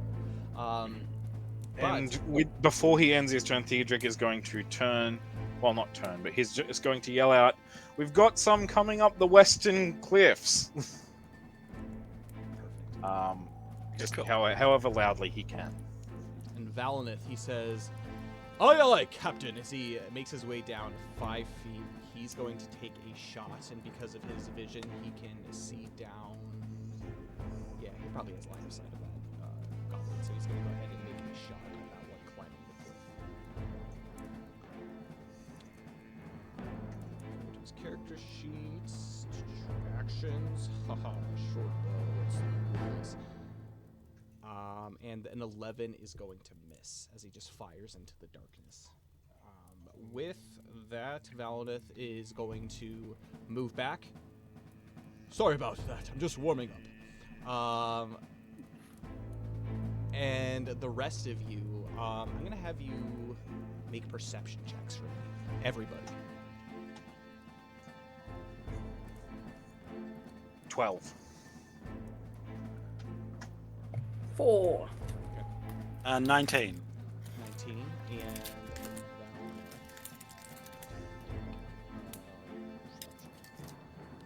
Valineth was perceptive, but he only got a 9. Everybody with the exception of Jess. Jess, the chaos of battle has become a thing. You're looking out some of the peak holes, and you don't see anything. You saw Valineth move briefly and make a shot, but other than that, you don't see any goblins or really hear anything. But just audible, you can hear a bunch of calling. Feanor, you begin to hear far off in the distance the sound of dum, dum, dum, dum. These are war drums. This seems to be much more than just a general band of skirmishers. You, as a group, have major points and you have major defenses known. And immediately, all of you hear this dreaded voice shout out, trapped in your little circle like rats in a grave. I am Herbers, and I am here to kill each one of you. But if you throw down your swords and spears and give up, then maybe, just maybe, we'll let some of you go. I'm gonna have wisdom saving throws for everybody. How dare you? Oh, I was muted. 10. 10, I also got a 10. 12, and Valineth got a 16. All of you steel yourselves. You're unable to see much. However, walking into the far, basically, torchlight, kind of this little campfire, you can see riding on top of a wolf. Doesn't look like a warg. It doesn't look quite as big as a warg. This armored... This thing is definitely bigger than a goblin. This is an orc. You're unable to make out too much of it, but he is basically mounted up on top of this orc, and he has this nasty-looking bent sword down at his side.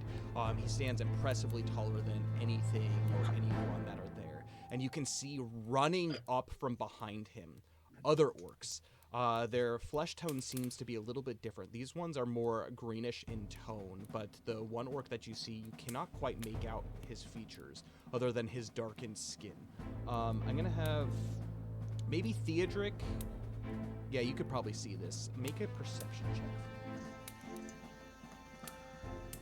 12. 12. This is no normal orc. You've seen, or at least you've heard tales of these creatures. This is a black uruk of the Misty Mountains. They very, very often creep their way down out of the mountains into Rohan, and cause a lot of trouble specifically for the kind of northern territories there.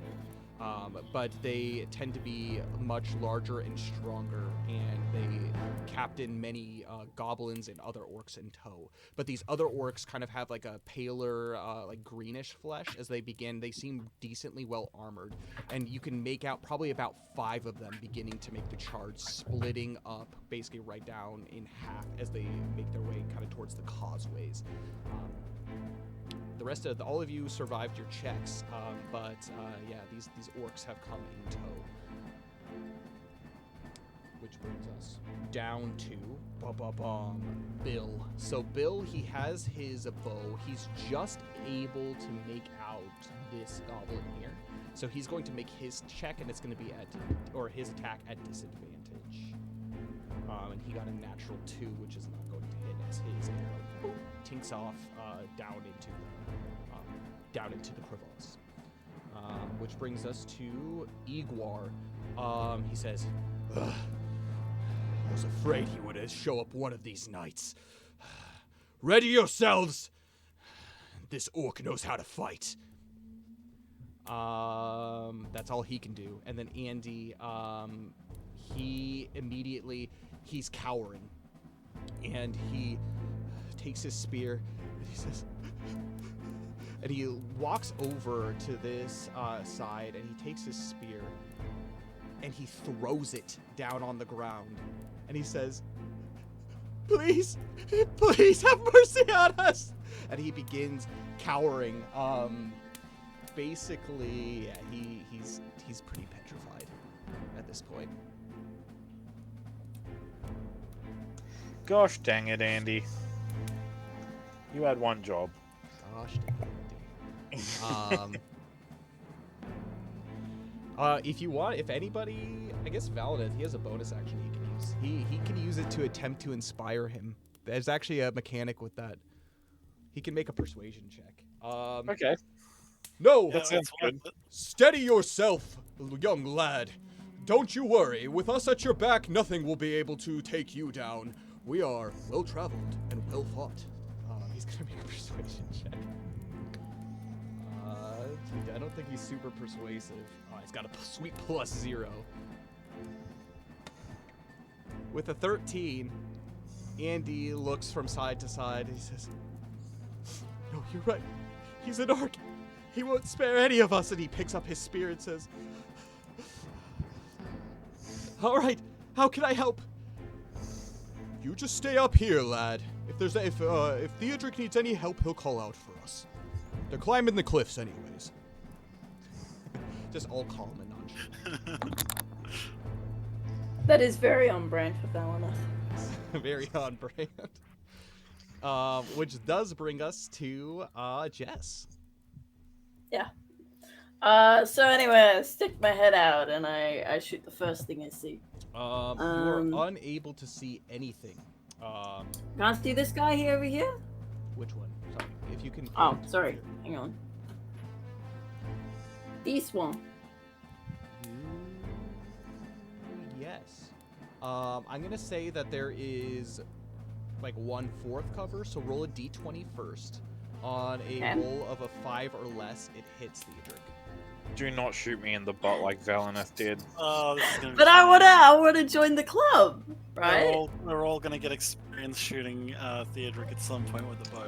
If you shoot me in the butt, I'm using you as a projectile. Do you have inspiration? No, I used to. I'm assuming it hits Theodric. Potentially. Wait, she has to make an attack roll, right? Yeah. So like I need- that's the first in the way roll. Does it hit? Yeah. Theodric? Yeah. Okay, go ahead and make an attack roll. At least if it hits you, I'll get my arrow back. 17. That does not hit me. Just whoo, as it just goes right past. Whoo. It does not Oh. land its mark. Sorry, Theodric. Theodric is just gonna ignore that for now. His Wait, would fighting I have goblin. had advantage because I was hidden? Or does that not apply because Theodric knew I was there? No. I'm gonna say it doesn't. For allies, that's not gonna be the case. That would be Okay, Why are alright. you Unless- trying to get better unless at I'm shooting me trying in to the follow butt? the rules! No, don't worry. This is where like the input comes in. It's like you're not intentionally hiding and be like, let's sneak attack Theodric. It's just kind of like you're shooting into the dark. Don't worry about it. It's fine. No advantage. Alright. In that case, goblins to the west. Sorry, Theodric. And I will use my tiny little hobbit feet. 1, 2, 4, 5. Can I get up on that rock there? On Right the here. other side of Nim. Are you like taking around the this crate area. or you leave it the crate? I'd leave the crate. Okay, perfect. Yeah, you easily do so. No checks or anything necessary. Okay, perfect. I see these two guys. You do. Lovely. I would like to hide from those two guys. Just like ducking down between two of the rocks there. I'm gonna say you can duck down right behind this rock. You will from perfect. them. You have full cover. From everyone else, alright. you have first cover. So, All right, I'll hide anyway, just in case. perfect. Go ahead and make a stealth check for me. Oh, stealthy. I do not hide very well. I got a natural 1 for a total of 7. Ooh, for a total of 7, that's pretty good. You hear? Yeah. Oi, there's a small one up there! Let's get him! Shut up. As they're just like climbing. Why do I find that slightly cathartic? I wonder. But with that, you see the large orcs, and they have started to make their way into view.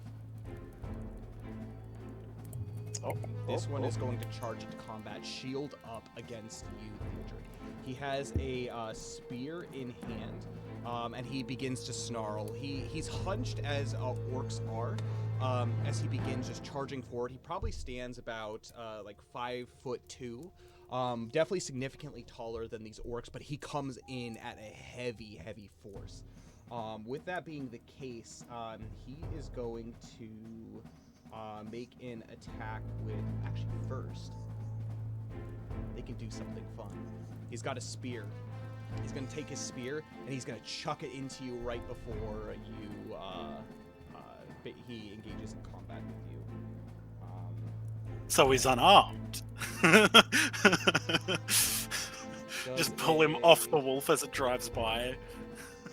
Does a 18 hit. 18 is my armor class. Yes. So he takes it, and he just chucks his spear into you for a total of 4 points of piercing damage. It's just zoom, and he steadies himself for a moment, and yeah, he's got his shield up, and he is not going. Actually, no, he's going to charge forward and stand in front of you. That's what he's gonna do. So he's just got a shield now. Yep. No weapon. Well, he has a sword on him, but he's not holding it. But he has to currently. draw just that, checked it. 'cause that's an he has to action. he has to draw the weapon, yes. Okay. I thought drawing a sword was a free action. I think if you've attacked, I don't think. I think it's. Is it after? Can you do it? It's object interaction. Oh, it is. Oh, because he threw it. If he'd sheathed his spear, then it would be different. But because he's just drawing one. Yeah, Then he's it just would be drawing. He's not doing Yeah. it. So, like, drawing a single weapon is a free action, but stowing or sheathing a weapon is a full action. So, because Yeah. he threw the spear and is unarmed, he can draw it Yeah. for free as a free action. Yeah, yeah. So, yeah, Yeah. he's going to have that. He has his bent sword in hand with his shield, and he is ready to fight you, Theodric. Cool. And then you see, you don't see, Jess sees, and actually Feanor sees, that there is a number of them also coming around the bend here.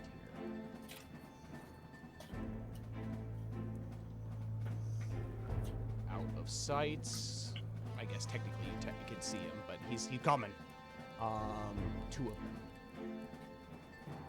Would Feanor be able to see? Yeah, further Feanor, than you can see. light? You can see them. Yeah. And are they coming down to the left or up around to the right? Like, are they coming from the They seem north? to be coming up the causeway on the north side. Yeah. Just double checking that they weren't taking more. Yeah, they're not climbing. That's for sure. They're a little Yeah. bit heavily armored to be doing that. And then there is another one that is kind of like off here, off the map. If that makes sense. So I'll just leave it there for now. Yeah, cool. Which brings us down to Feanor, your turn. I think for now, Did you get a nat one? no. I remember I rolled my inspiration so that I could. You're right. So because I didn't want to miss a round of combat. What was the new inspiration roll? An 11, I think. Yeah, I'll just quickly check. Sorry, That was right, yeah. Oh. I remember. I remember distinctly that's you said 11. That's fine. You're at 11. You're going to be after Valinith. Cool. That's cool. Yeah. Cool. I think actually what Feanor might do is like, all right, lads, make sure you're backing me up.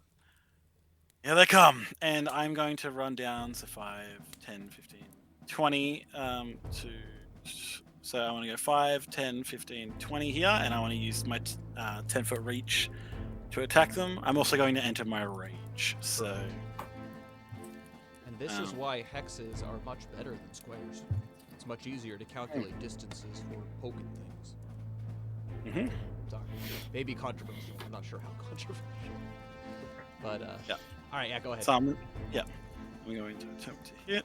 I got a natural 20 for a that 24. Yeah, that's going to be max damage.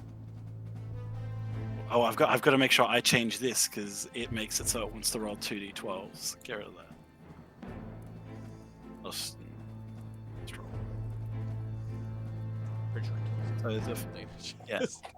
I dealt 14 damage to it. Yeah, you basically run forward and you just Sorry, boom, 12, punch out 12, and skewer him. Yeah. You rip it out, and he goes. He just like falls down the side of the cliff. But there are many more goblins to come. As you made your way down, you can see that they're coming in from the north, and they're sweeping around to try to get up the backside of this cliff as well. But none of them are basically coming up. Well, there's more coming up the causeway, but that's what you see currently. Yeah. Lads, keep an eye out to the eastern side. They're sweeping around. Nim, it is his turn. Yeah. Nim's not really able to do anything at the moment, so he's more or less just going to stay here. And if he needs be, he's going to, if need be, he'll charge down to like knock a wolf off like that path. Okay. Or something. If it comes up like that, he might hold his action. If something comes up towards where like Valineth is, he's gonna try and charge and like knock it off the whole like course where it's coming up. But other than that, yeah. That brings us to the bottom of the combat, which brings us back to the top. So, with that being the case, I'm gonna have everybody make a perception check for me. 7. 11. 7. All right. 8. Jess, you can see off in the distance, the howling is getting louder as you see a number of wolves. They seem to be stopped in place. They're no longer running, at least from like the view out in front. They are crouched, waiting and ready for some kind of command, but they have not taken a full sprint yet. But with that being the case, the next volley fire comes in. And so with that, I'm going to go ahead and roll to see who it hits. That is going to be a shot at Valineth, which will be... He has no cover. But that's a 10, so it doesn't hit. The second shot is going to be at Theodric, which you have no cover, technically. Just asking, with it as a volley, would the goblin and orc also potentially be getting hit? Because if it's like a volley towards them, it's like... I'll count it as a half cover. Yeah, okay. Which it hits the cover if that's the case. And I just wanted to ask because, just because if it's like a bunch of arrows or if it's like just a... like hot Well, shots. actually, that's a good point. Feanor, I'm going to have you make a Shadow Lore check for me. Okay. An 11. From what you know, goblins aren't much of skirmishers. They depend a lot on their number and their basically sheer overwhelming force.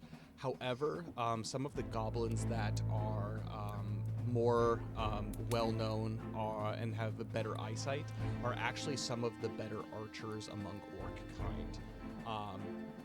Just an FYI, there's actually a difference in stat blocks between a Misty Mountains An goblin archer. and then just a goblin archer. So, FYI, good to know.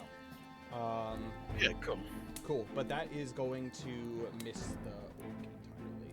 Second attack third attack is going to be made against Nim, which he's got half cover, so it's going to be a 19 to get past that cover to hit. It's going to be a 10. Does a 10 hit? No, it does not. Okay, perfect. And then the next shot is going to be made against Andy, which Andy currently doesn't have any cover. So that's the attack is going to be a 17 to hit. And then the damage is going to be a 3. As he gets hit with an arrow. He gets shot, kind of like a grazing shot on the flank, kind of along the side of the hip.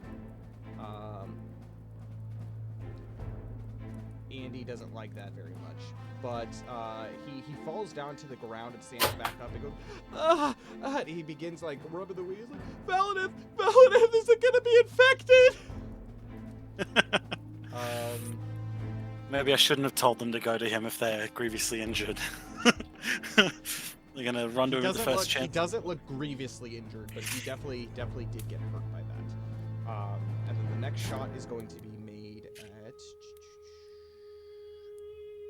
Tom, who Tom has half cover. And it's gonna hit the cover, so it's not gonna hit. And then the last shot is going to be at Dindy, which he's hidden, so it's not gonna full cover, so it's gonna hit the rocks. Which brings us to Tom. Tom stealing himself. He says, "Okay, let me see what I can do." He's gonna go ahead and make. He can't quite see this goblin yet, so he's not gonna make a shot there. He's gonna try to brave himself and crouch behind this kind of broken-ish crate. Feanor might say, "Get your torches ready. They're approaching." So Yes. if he's Yes, and he so if goes he ahead can and he spend his fumbles in turn, with his torch. yeah, to get it ready. So Do you want him when to they get light close to, no, it's when they get close to me, light it. Literally, when they're mere feet away from me, ignite it. Hopefully, it'll catch them off guard. Then I can take advantage. it? Yes, sir. Yes, sir. As he's getting ready for that, which brings us to more gobos. Another couple start to make their way up the ramps here.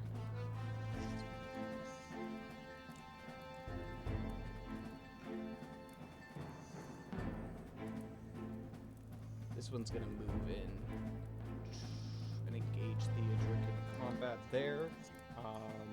He's gonna use his sword What? to poke. Our boy needs help. That's gonna be a 6. The No. second one is going to come in and engage you there. He's gonna poke with a nat 20 for a total of 8 points of 7 points of piercing damage. It starts, you block remember the it is other one the- that's coming around the side, but they're starting to accumulate around each side, and he stabs you kind of in your unguarded flank. This other one is going to 15. He's going to start climbing around. He's going to use 15 feet of movement to continue onwards on the cliff. I knew I should have raged immediately, but no. You I didn't you? decided not to. Nope. No. I decided Oops. not to. Why not, bro? I don't know. Oh, we know what you're doing on your Man. turn. Another couple Yeah. are coming into sight here. I thought, hey, 18 is a high armor class. I'll be fine. You had Yeah. one job. I don't want to hear it from the Hobbit who almost shot me in the ass. And this one is going to use the rest of its 15 feet of movement to jump up onto the top bank here. And this one's going to be 5, 10, engage there. 5, 10, 15, 20, 25, 30. Um, Would that goblin have had to have passed through Feanor's space? 'Cause I Like, would have he have had his attack of opportunity, or Because I have a did he go around? Technically, hold on. because I had a 10-foot reach. So 10, 15. No, he went the straight route and then up this way. and then Okay. The 15 feet up the side here. Mhm. So he's gonna go ahead and jump up onto up onto the top there. And you can see that goblins are starting to pull in, and Bill, he actually shouts, "Goblins up top! Goblins up top!" But they're gonna go ahead. These two are gonna make attacks against Feanor. So this first goblin. Oh, and Tom is going to light his torch. So another torch is lit. Got all kinds of overlapping shenanigans here. Yeah, torch is lit. This one's gonna make his attack against you, Feanor. did the goblins react at all to the light being lit, Not like, in so the close? not in the same way wolves do. Feanor's on to say Yeah, he hasn't run they into seem these to kinds be of pretty merciless. Yeah. They don't seem afraid of any flame or any of the light. Yeah. Which yeah. Okay, that's actually, what he hasn't encountered Misty Mountain goblins before, so I'm gonna have you make a shadow origin. The first attack. a natural though- 1 for a 2. Yeah, you have no idea. You've never encountered a Misty Mountain goblin before. That is going to be for the first attack with his spear. A total of 21 to hit. That hits, yeah. And that's going to be a total of 2 points of piercing damage. So as he stabs into you. Yep. The second one is going to make his attack against you for 13 to hit. Doesn't hit. And these guys are going to make their climb. 10, 5, 10. Jess, you see that this one creeps into sight.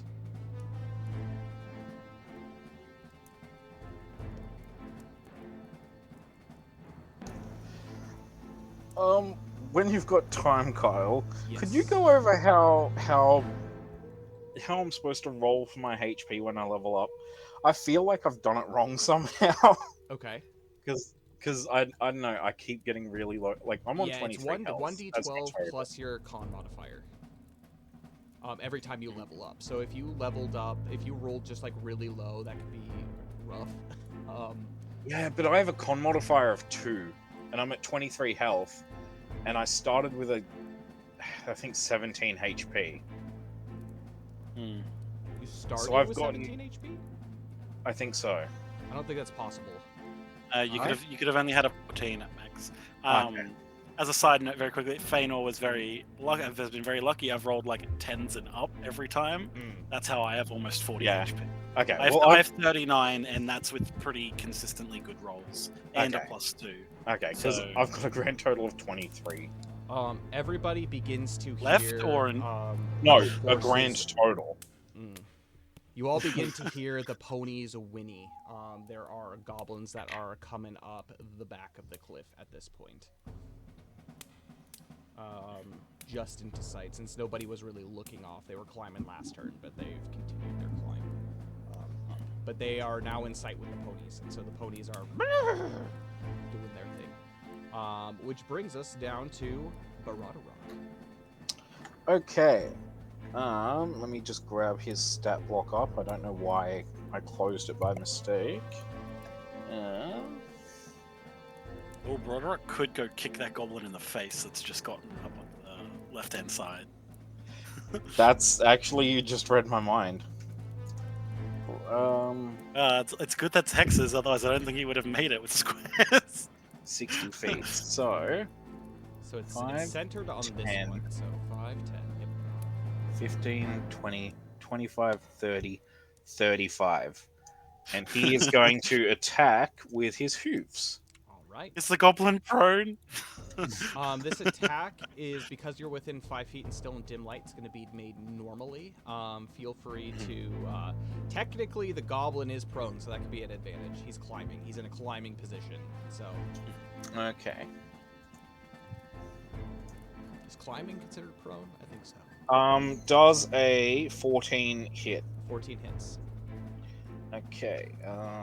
2d6 plus 3. That's 4. Where are my dice gone? There we go. 8. 8 damage. And 8. And Barada-Rock, he makes his way down as this goblin comes into sight, almost kind of like sensing it. He runs down and he takes his hoof and he turns around and he just donkey kicks this thing and it goes off into the distance. Wilhelm screams off the cliff. Yep. I love it. Very dead goblin. And with his remaining movement, Mhm. he is going to trot back here. Which brings us to Valinith. Valinith, he hears, "Huh! I hear the call of the ponies!" And he is going to make a...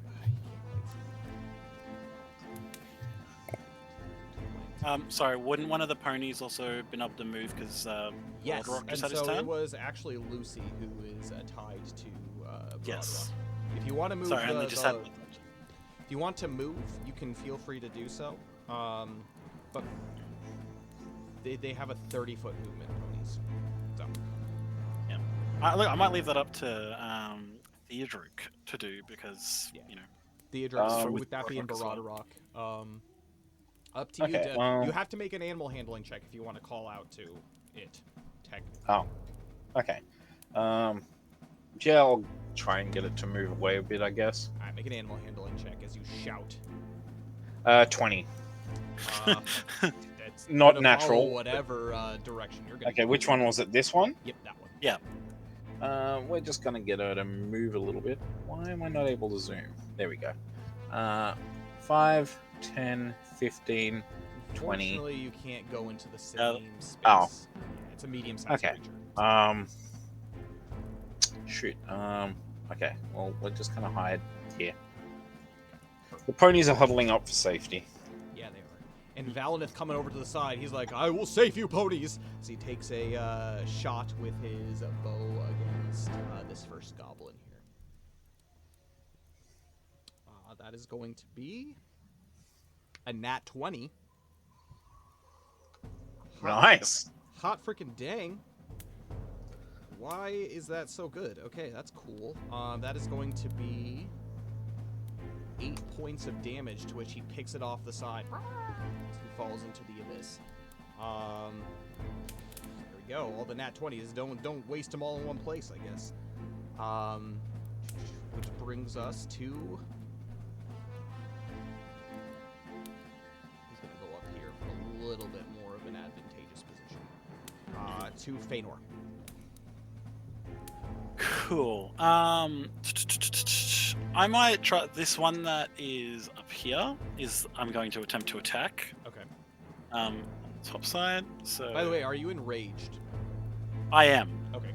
I just So- couldn't remember if you did that. Yeah, I made sure I did. I thought that's why I thought the Dom had done at the beginning. Yep. An 11. 11 will not hit, unfortunately. Wait. Shouldn't my turn be in front of Valineth's? I've got a Is it your 15. turn? Yeah. You go, Yeah. Go. I had Barad Sorry. walking you back to back, and Yeah. I thought because you Sorry. were going...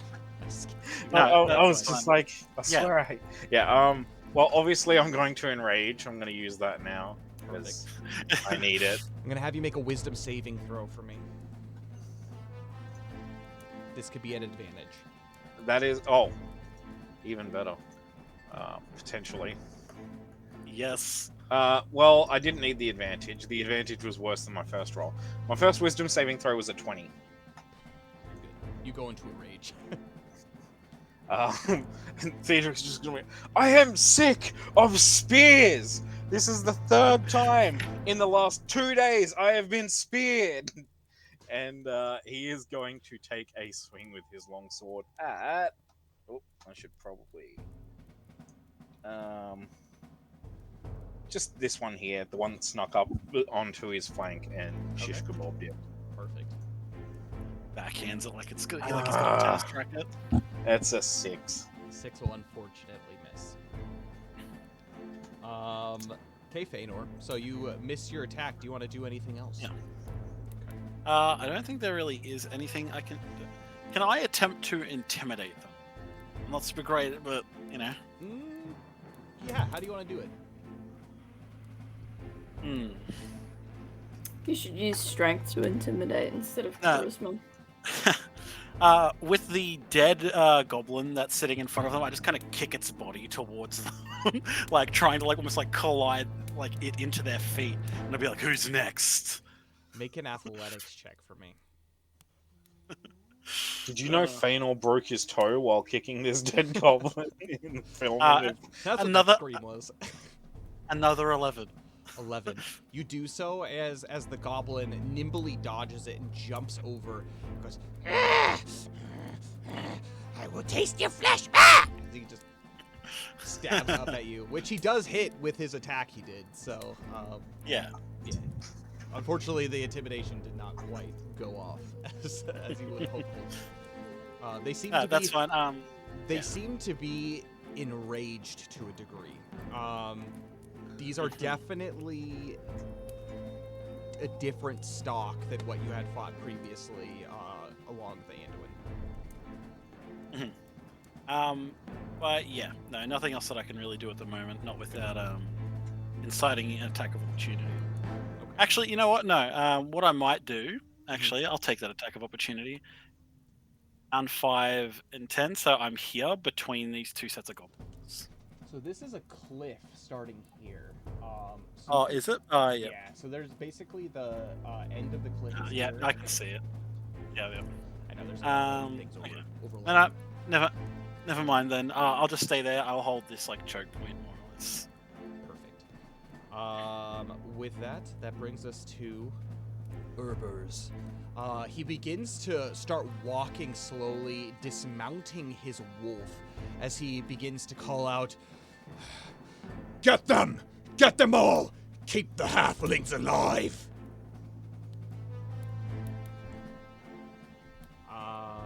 yeah, and that's what he's gonna do. He's starting to walk slowly. There seems to be another orc at his side too. Which brings us to Bill. Bill is going to make a shot at this guy, at this goblin who came in. So he's gonna take his bow with a nat freaking 20. He is going to do. My bow damage is a d6 plus your proficiency. That is going to be a 7.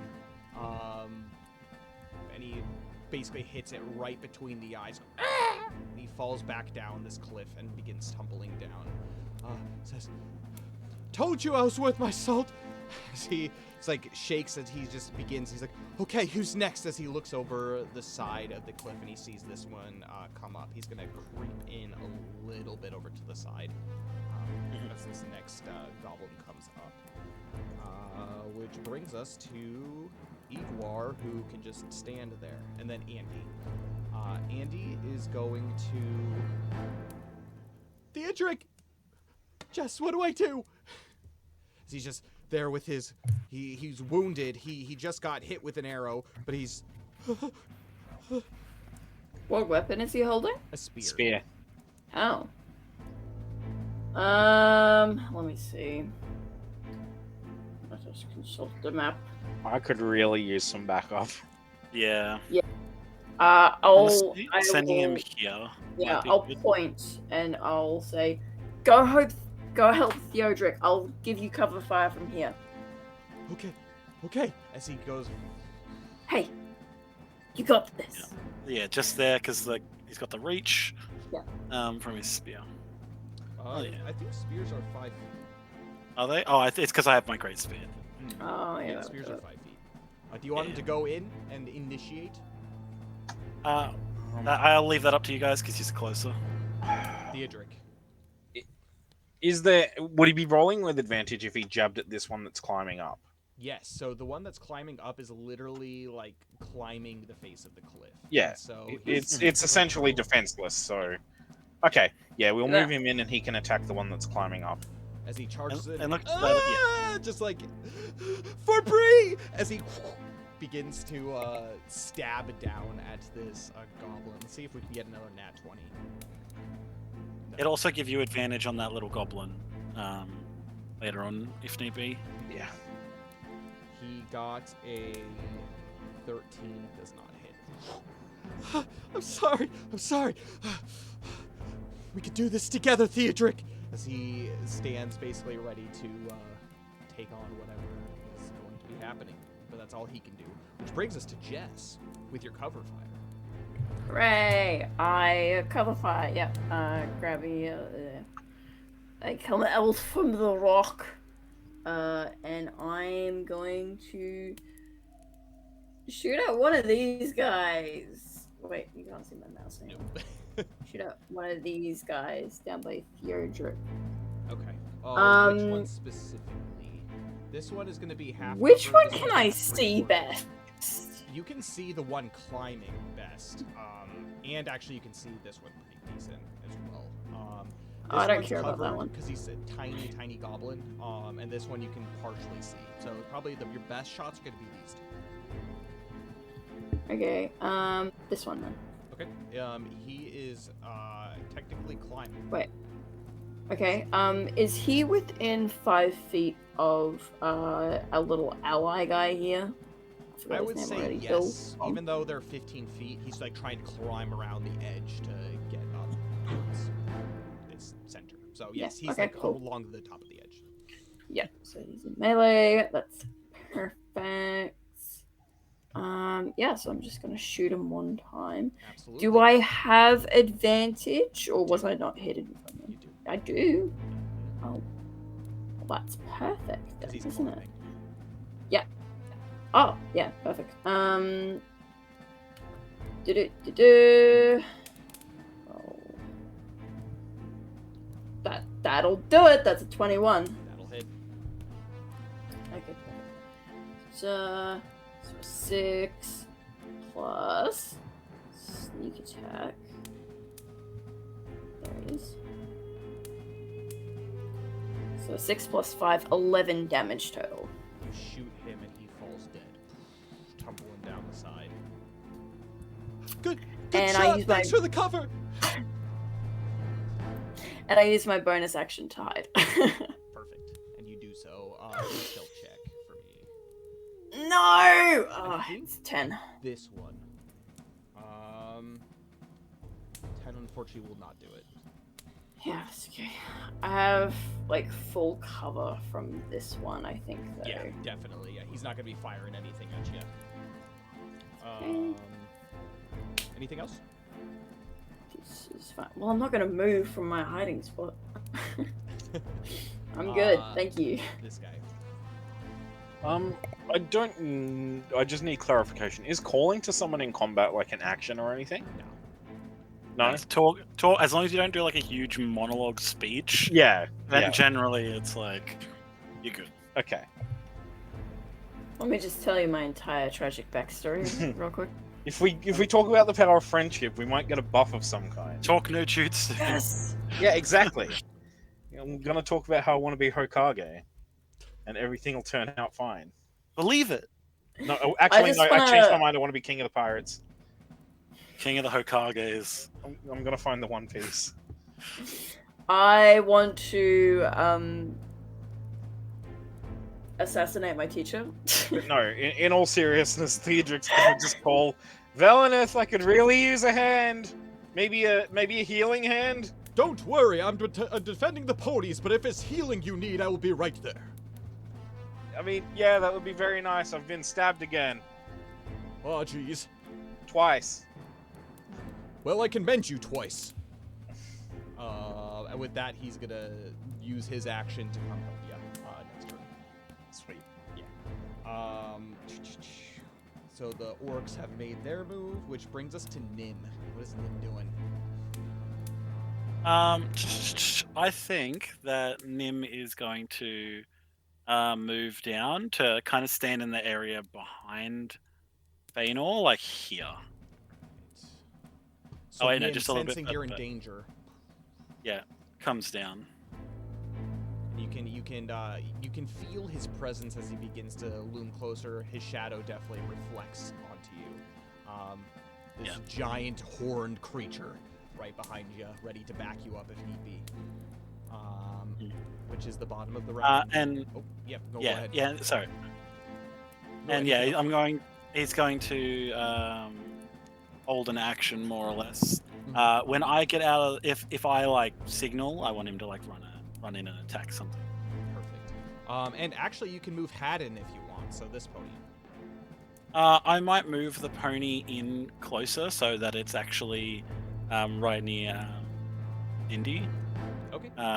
Make an animal handling check for me. Okay. A 5. 5. You can move it 10 feet. Yeah, that's fair. Then I'll just get it so that it's like 5, 10, like here. Starting to get it so like they're more in the middle. Yeah, makes sense. And as much as they're not going to have heaps of cover from the volleys, if someone needs to run through there, at least now there's like space. Like even now, I think Valinus would have like what difficult terrain, and then through, but he could squeeze through. Yeah, definitely. For sure. But yes, nothing else to do with them. Which brings us to the top of the round. And with that, I'm going to have everybody make perception checks for me.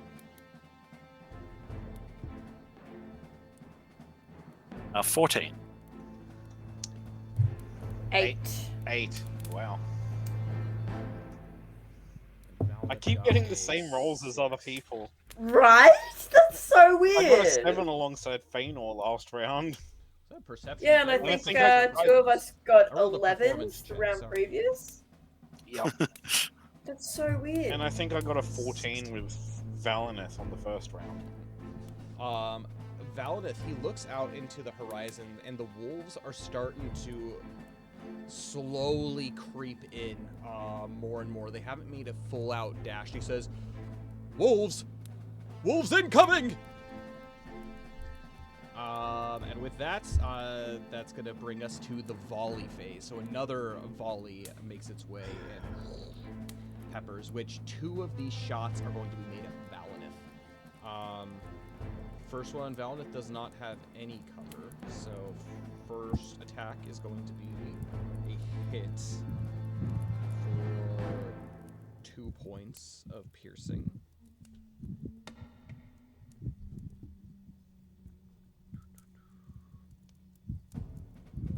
Piercing. Second attack is going to be a miss. The next attack is made against Feanor. Is there a cover? I mean, technically, sure, right? the arrows are coming from all directions, but yeah, we'll say you're engaged, so you have half cover. There's goblins, so yeah. Okay, cool. Using the enemies as cover is a viable strategy. It is. Yeah. Considering how short I am as well. Got a 13, so it shoots past the cover, but the attack Yep. against you, Feanor's a nat 20. Yeah, so that's gonna hit. Yeah, and that's gonna be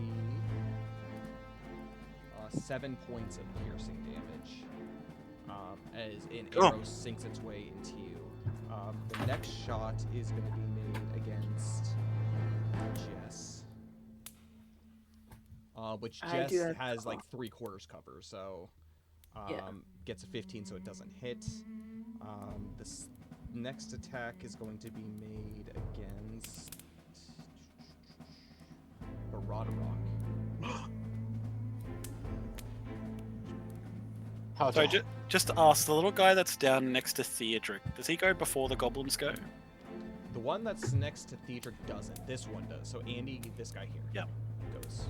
Because I think it might be advantageous for Theodric and that guy to pull back a little bit closer to like the That's light. going to be a lot of attacks of opportunity.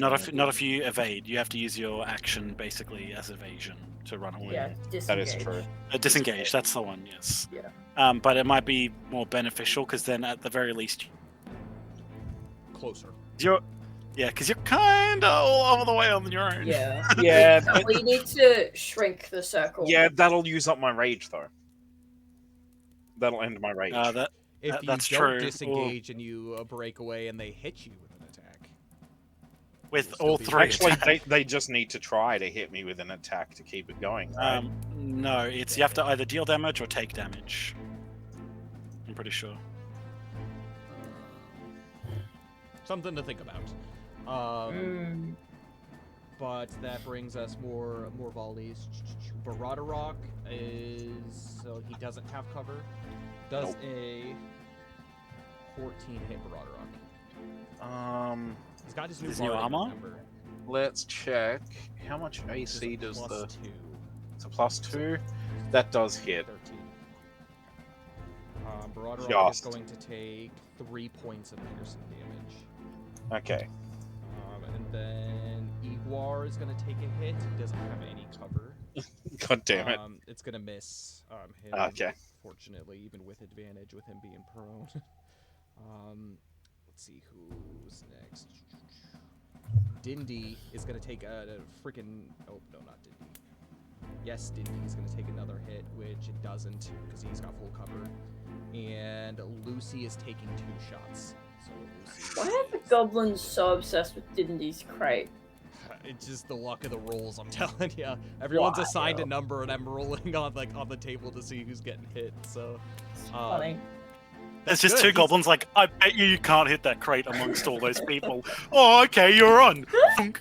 Wow, you keep hitting that thing. That's pretty consistent. First attack does Bubble or hit nothing. Lucy, and it deals a total of 7 points of piercing damage. It hits Lucy in basically the neck, and you hear this big as she basically just falls down, barely breathing. She's hanging on. She's not unconscious, but she's hanging on by minuscule. A thread. Yeah, by a thread. And then the second shot still has to be made at her as well, which for a total of 9 will not hit. Okay, that's very scary. Animals, I tell ya, animal companions. But that takes us to Tom. So, Mr. Tom Lumpyface, what are we doing? Feanor, more or less, because what weapons does Tom has? He has a spear. And a bow and a short sword. Would he be able to stand here and stab them with the spear, considering there's a little bit of a... It's a 15-foot drop, technically. So He's could down on the he... ground. Could he stand there and shoot at him with his bow? Yeah, he could easily do that. Yep. Perfect. So yeah, want him to attack that one, and he's kind of safe unless it crawls up to him. So that'll be good for now. He does so because he's got his torch. He's going to use his bonus action to set down his torch. He's going to make an athletics check to stick it into the ground, to which he's feeling athletic, and he's doing it. He goes, boom! He takes out his bow and is going to make a shot at this goblin down. It hits. That is going to be an 11. It does not hit. God damn. Yeah, he's not Bill. He's not Bill the Bowman, that's for sure. But now it is the goblin's turn. And so these guys are already engaged. This guy's going to move up 5, 15. That's the full movement there. This one's going to move up 5, 15. That's the full movement there.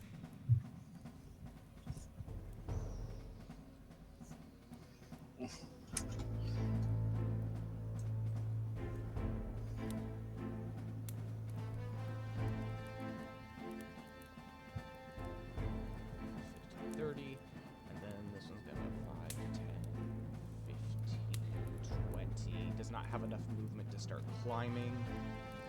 These guys are going to come in from the sides. Stay there. 15, and then he's going to start climbing along the side for another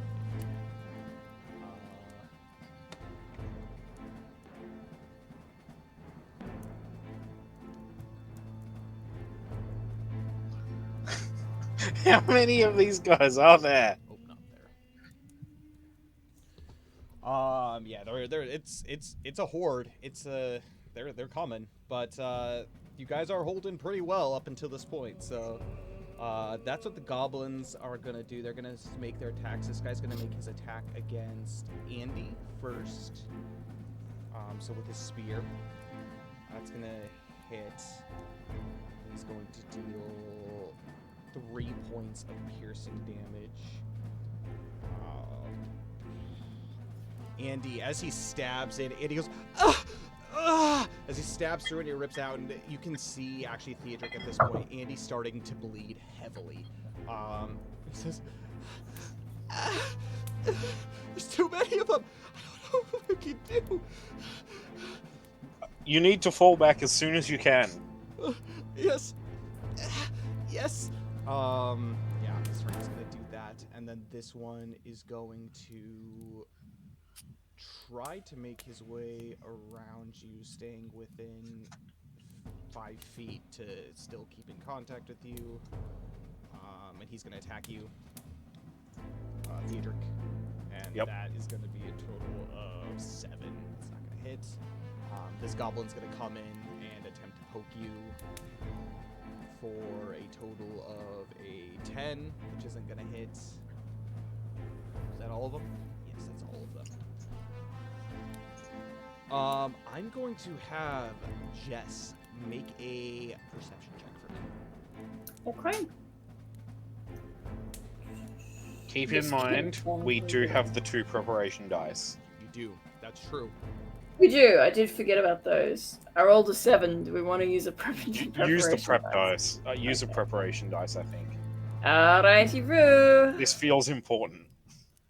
Alright. Or it's an 11, so the average roll is an 11. Okay. Hopefully. With, Yeah, You 11 did get exactly. a 4. Yeah. Damn. with that, you know that the goblins are starting to plug up some of the holes and they start to creep over the side. However, something you hear is a little bit off. You look up and you peek over the top of the barricade, and you can see in the darkness in the sky a giant black mass of chittering creatures. A What? swarm of bats is coming over from the mountain pass, and you What? can see, and you can see and hear Erbhers. He basically calls, Yes! Yes, remember! Leave the halflings alive! and these bats are coming into.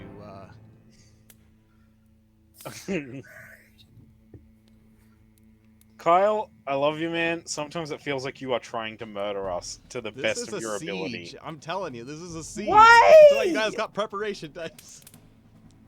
What? A bat swarm has made its way of misty We're mountains. level 3. Bats. Why so many? You guys are doing good. I don't know what you're I- talking about. You're doing okay. I am on less than half health. Yeah, but Valmouth has all of his heals. He's good. His turn. He's coming, sauntering by. It's all good.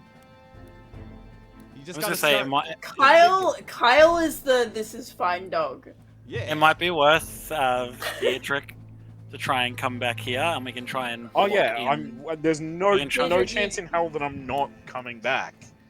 Yeah. Staying here is a death sentence. Well, maybe you wanted to Boromir it out. I don't know. Hell no. Whoa. I left that to Jalen.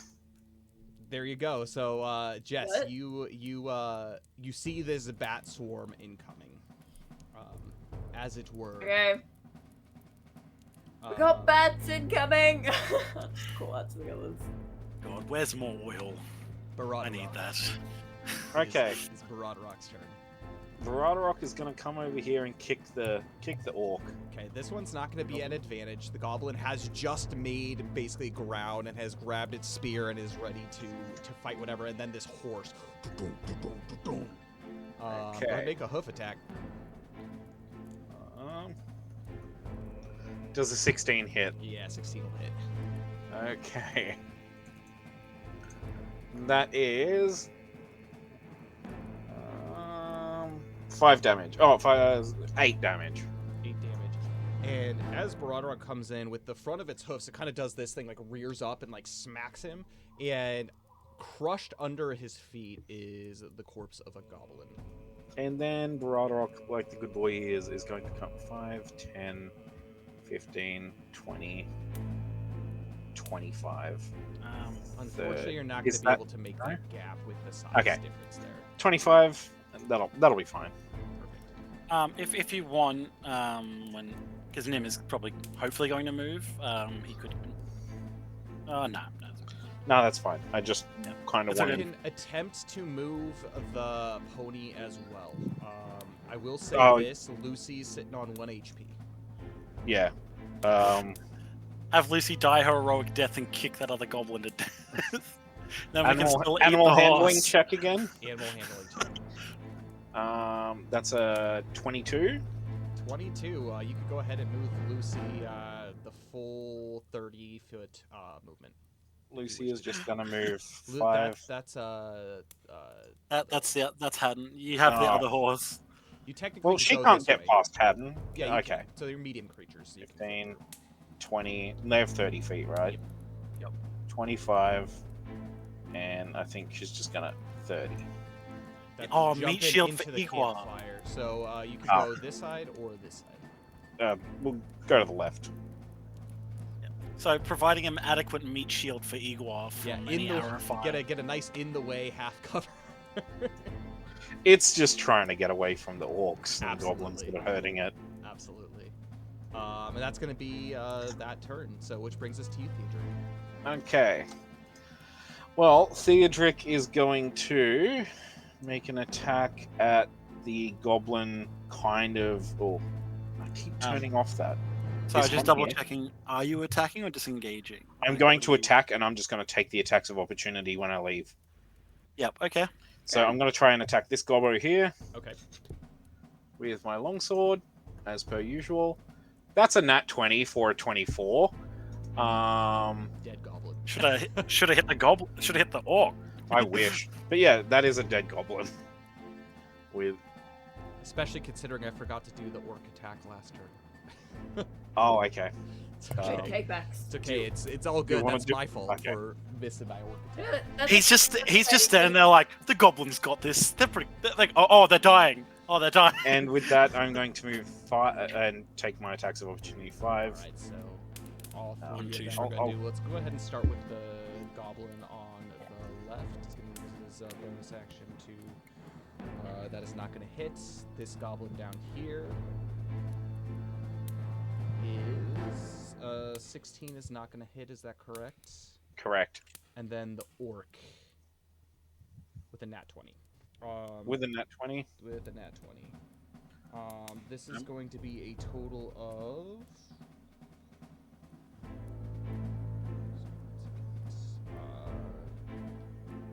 Nine What are the slashing odds of- damage.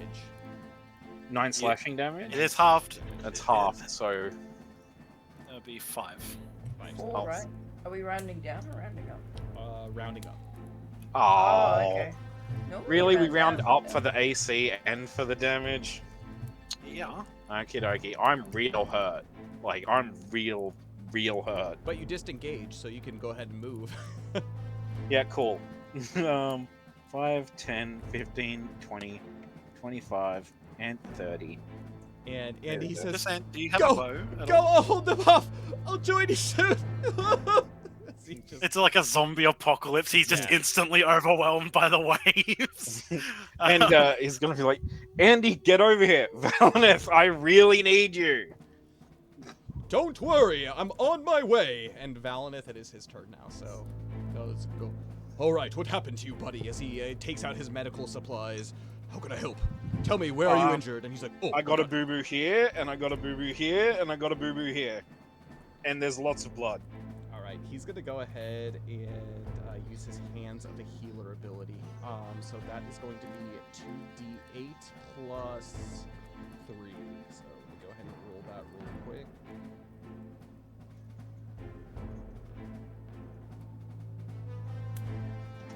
You can heal 8 points of 8 hit points, and any bonus actions or anything that he's going to do.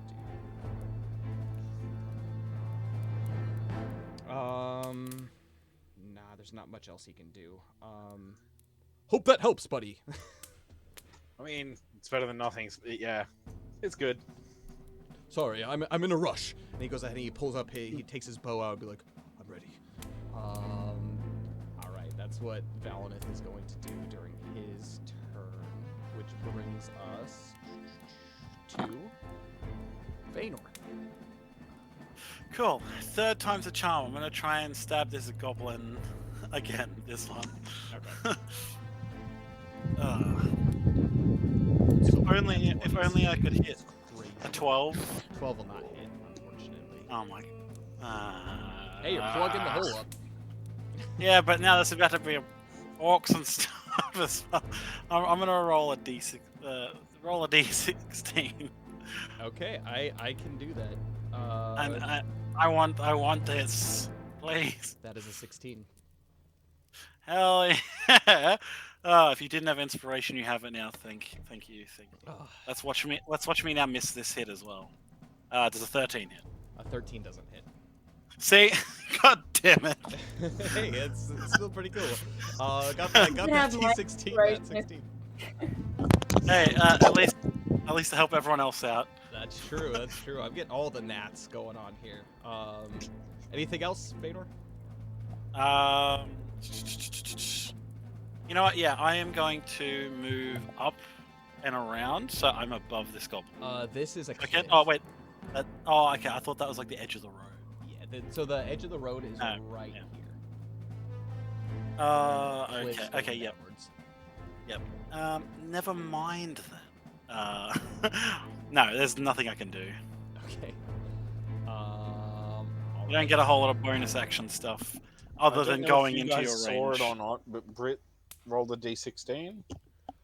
I can roll. Oh, give hope. No, Oh, this is a and D16. Brit did that. Sorry, Brit, who do you want to give your hope to? because I think we all have our Actually, Feanor just used his, didn't he? Yeah, but you can't use inspiration twice in one turn. I know, but you'll get another one to Yeah. replace one you just Valnef used. has an inspiration. So if it, Yeah. well, we rolled the d16, so everyone's got one except me. So that means I get another one after there you just go. using mine. There you go. Cool. Feanor gets the Thank you, Brett. inspiration. Thank you, let's Brit. hope. Let's hope I hit something. Otherwise, that'll be 6 hits in a row with nothing. All right, perfect. Yes, At thank least you I'm very much. plugging That the was hole. very kind of you. That's a lot of channel points. So, Mm. Sweet. With that, Thanks, Brett. let's go ahead and jump down to Herbhers. It is his turn as he begins to call for the. No, he's like, all right. Charge! As he begins to run full-fledged into the combat itself.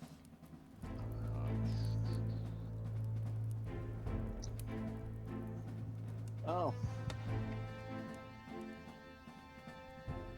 He's started making his way up the slopes, Herbhers, that is. Which then brings us down to Bill. So Bill is going to try to be brave and make a shot at this goblin. So with his bow, he gets a 17 for a 20, which hits. Yep. And then And d6 for plus 7 inspiration. points of damage. Hell yeah. Literally, you guys are just like hitting like just what you need to pick these things off, like one by one. Except yeah. Feanor. Feanor's just like Except Feanor, wrestling who's a just bunch being of the them. shield. Yeah, plugging things up, plugging the holes.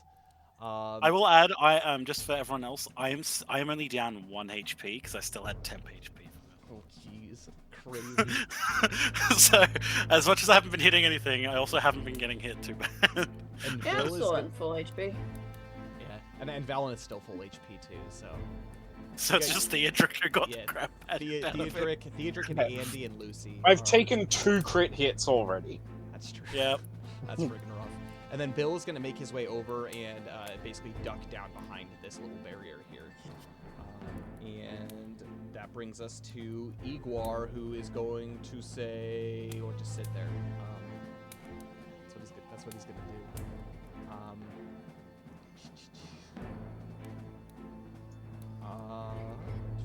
He's gonna brings us hold to it back Andy. to hit anything.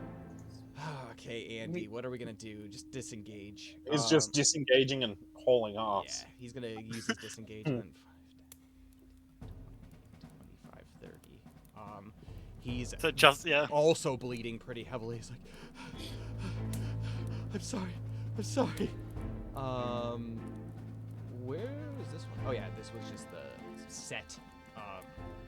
Yeah, it was just a torch I placed in the ground, I guess.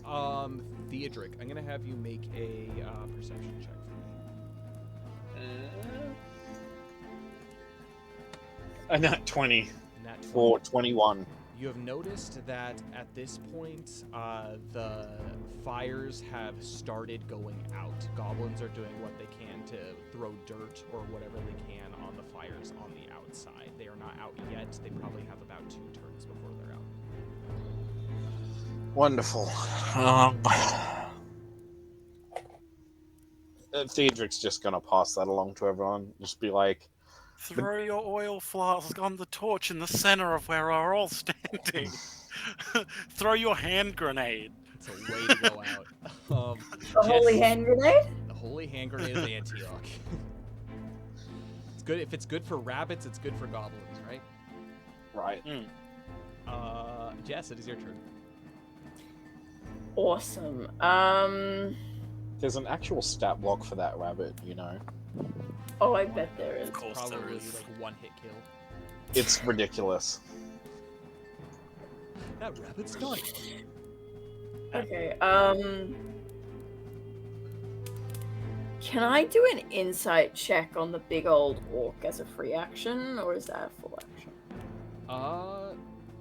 Insight check. Well, you can see him. So yeah, I'll say you can do it as a free action. Awesome. So I you am look down. trying to divine. So my head is like, why did he say he need the hobbits alive? Okay. And how important are the hobbits' well-being to him? So I'm just gonna try and insight that, I guess. Go ahead, make an insight. I got a 9. A 9. You're unsure specifically on the reason why it would be halflings, but it is curious that he is calling out for basically a race of creatures that is probably outside of Dindi, never seen before. Yeah. You don't know much about this orc's history or anything, so you don't know if they already know it. But essentially, you have no idea. But he definitely seems intent on blood in his eyes, with the exception of the hobbits, I guess. Interesting. Alright, I'll use my action. I'm not exactly hidden, am I? Yeah, no, you're technically not hiding, but you could attempt to use your bonus action to hide and then do something. I could do that. Would I have advantage on this one here if he's climbing? Yes, you would have to climb on the top of this to see him, because it's like a sheer cliff down. Yeah. There's like a little bit of a ledge here, but yeah, so you'd probably get the advantage if you climbed on top. Alright, yeah, I'll do that. If you want my token, where it happens to be. Alright, go ahead and take your shot. Okay. Yeah, that hits. That's a 22. Oh yeah, that hits. Oh yeah, that hits. That's another 6. Sneak attack. Oh yeah, only 8 points of damage. And you peg him right in the head, and he goes falling down the cliff into the dark. Dead goblin. Okay, perfect. Okay, so I would like to use. Do I have enough movement to get over behind Theodric and Valina? Yeah, definitely, for sure. Okay. Yeah, I think you have just enough movement, because you have 25 feet, right? Yeah. Yeah, just enough. And I'll say to Theodric, just a little bit quietly, so like only people in this earshot can hear. They want us hobbits alive. Why? Could we make ourselves hostages? And then I'll hide behind Theodric. So you understand what I'm saying, Dom. I'm picturing like a Are you picturing me holding you hostage? Yeah, like a Will Turner situation. Holding a gun to your own throat, like, yeah, you're not gonna. I don't think. I don't think the orc is gonna care that much. I mean, I don't Worth a know. shot. To the point of surrender. I mean, maybe not surrendering, but they might let us go. I mean, they don't seem to care too much if they're firing volleys of arrows up here. Like, yeah, they have been shooting you. they've been Technically, shooting Dindi every time. They've shot at Dindy every round. Dindy's like, I'm glad I'm in my box. Look, Right. it's just a thought, okay? You Okay, know, I'm starting to think we all should have just climbed in the boxes and waited for them to leave. Just solid snake it. That's But, fair. Right behind Theodric, I got a 14 for stealth.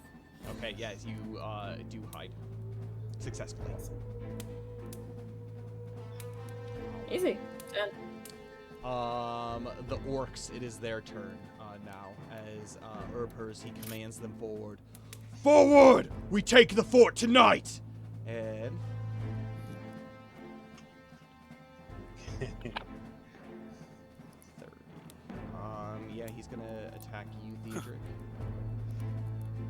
I swear to God, if there's another nat 20, I'm just gonna, I'm gonna cry. 15, 20, 25,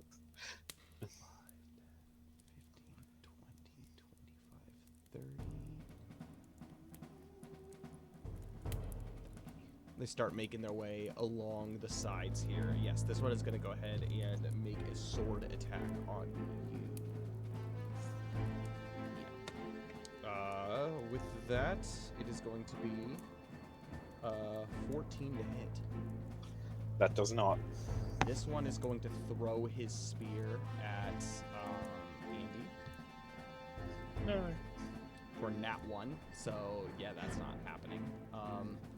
And yeah, we'll say because of that nat 1, he is going to remain unarmed, basically until his next turn. So, and then this one doesn't. I was hoping he'd shish kebab his friend from behind with it. If he was trying to hit you, he might have. True. Yeah, he's got a direct line of sight on. Yeah, true. Andy, so, with that. That's what the orcs can do. So that brings us down to Nim. What is a Nim doing in this situation? Look, with Broderick kind of needing to get by, You just do you, man. Broderick can sort himself out. No, I know. It's just like I'm trying to figure out what I should do here. Look, honestly, I'm going to move Nim up so that he's standing like right behind Feanor. And like so, yeah, as close as he can get, pretty much there. And yeah, so now Broderick should have space to get through. And the other pony that's here, I'll probably try and get it so that it's on the far left, so it's not Oh wait, no, my pony's the one down all the way. Yeah, I'll do my animal handling, and then I'll determine where I want it to. Perfect. A 19. 19. You can move the full movement with the pony. 30 feet.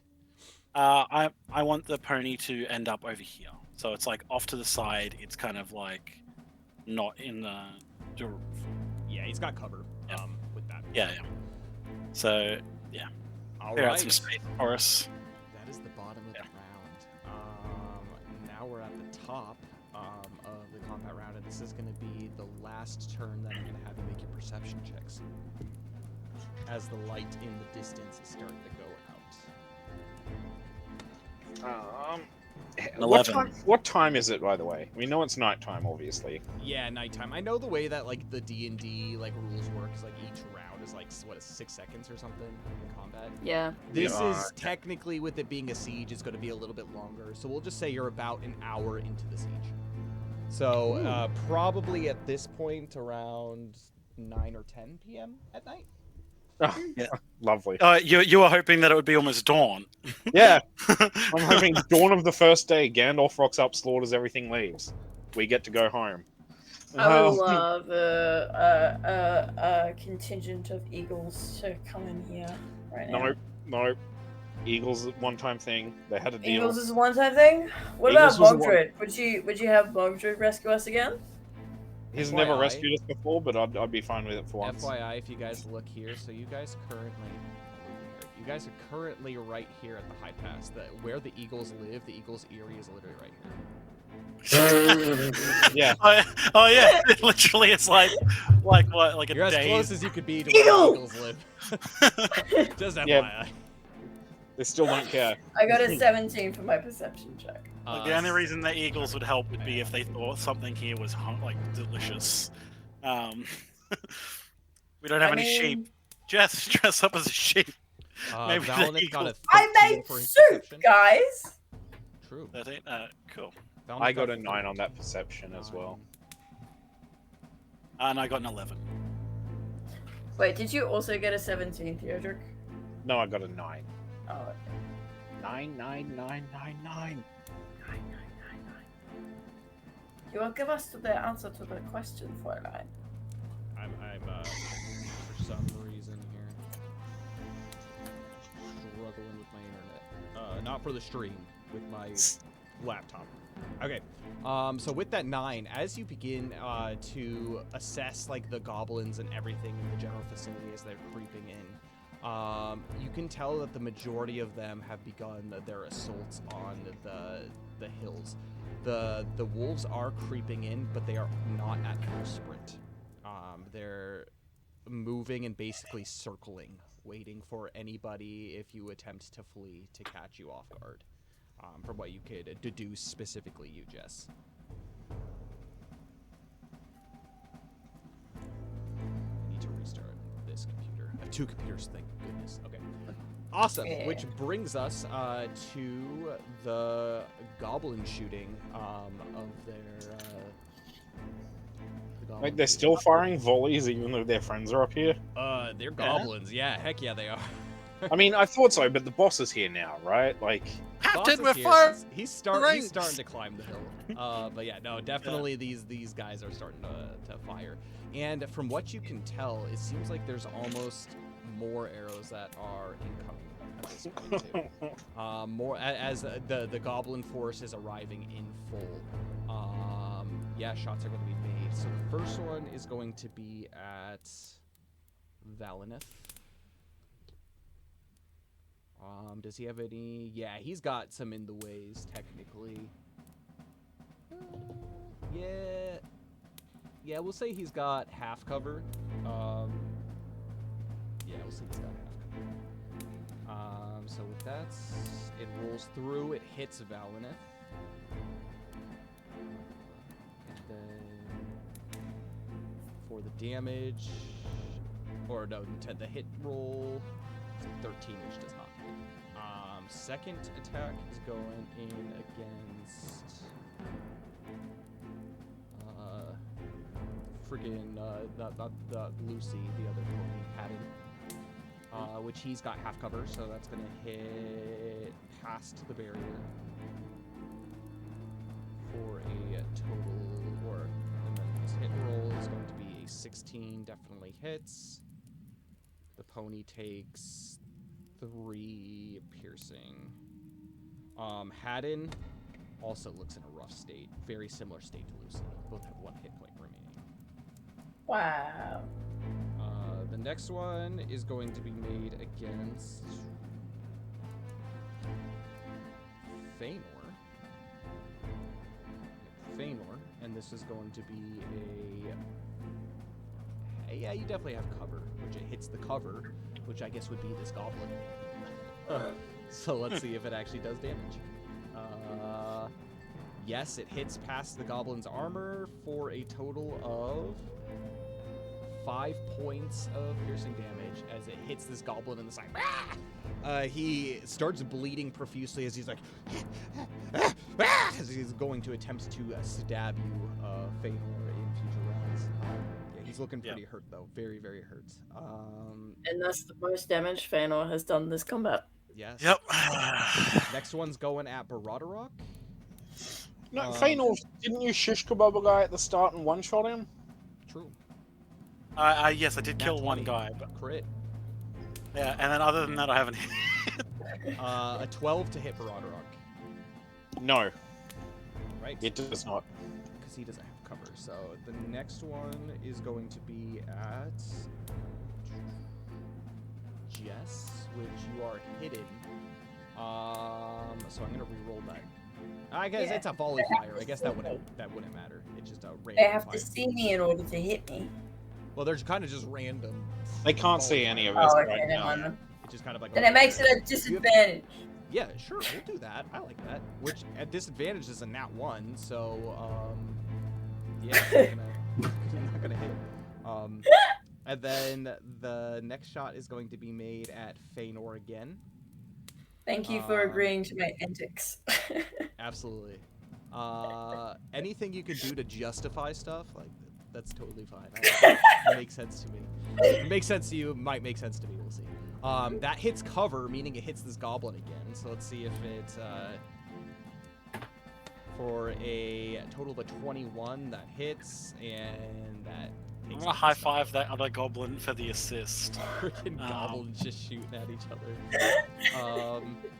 All right, so that brings us to another shot. You know, if they could do that to the boss orc, Nim. that would be nice. Nim is taking a shot. He doesn't have any cover, so and that's gonna not hit at a 7. The next one is going to be made at Andy. Technically, I guess with that orc, he's got cover. So we'll see if it hits the orc. It hits past the cover. Let's see if it hits him. With a natural 19, it does hit him for a total of 2 points. Andy is unconscious. Woof. As he goes down, unconscious. You can hear Valen with, "No! No, Andy!" It's not looking too good. The next shot, though, is going to be made at Bill over here. He's got half cover, so the shot to hit hits the cover, and then Bill Nye the Arrow guy. one more shot. This one's going to be made at Lucy. Does Lucy have cover? Lucy is which one? The one in the center of the map. In the center. Does not have cover. All right. Lucy's the most well illuminated. What have I character in the done? entire With a campsite. natural 1, misses the attack against Lucy. That is crazy. Lucy's silhouette is like seen by literally every goblin. That is crazy. It is Tom's turn, so Tom is going to make his shot down at this goblin. He's going to still continue to try to help. He's going to go ahead and make his Look, I will shot, say- and that hits for a 16. And that is going to be 4 points of piercing damage as he just pelts him right basically in the top of the shoulder. He hit something with his arrows. So that's good. I'll say these Breland boys are soaking more damage, like taking more damage than I thought they would be able to take. Yeah. Like, so there has, considering these two haven't really been hit, it's not as dire. It's still pretty dire, but not as dire as it could be. This So- bat swarm is now coming in Oh no. as it begins creeping closer and closer. It is now, you can all see this giant swarm bats start to swoop over the top, attempting to obscure your sight in any way, so you cannot see anything out in this. Oh my gosh, thank you so much for the follow. Unite the party. Unite the party, let's do it. Appreciate it, thank you so much. That just scared the heck out of me, sorry. And now the goblins, so they're gonna do their thing. This goblin's going to begin his climb. He's not gonna be able to make it to the top. So more goblins start to make their way.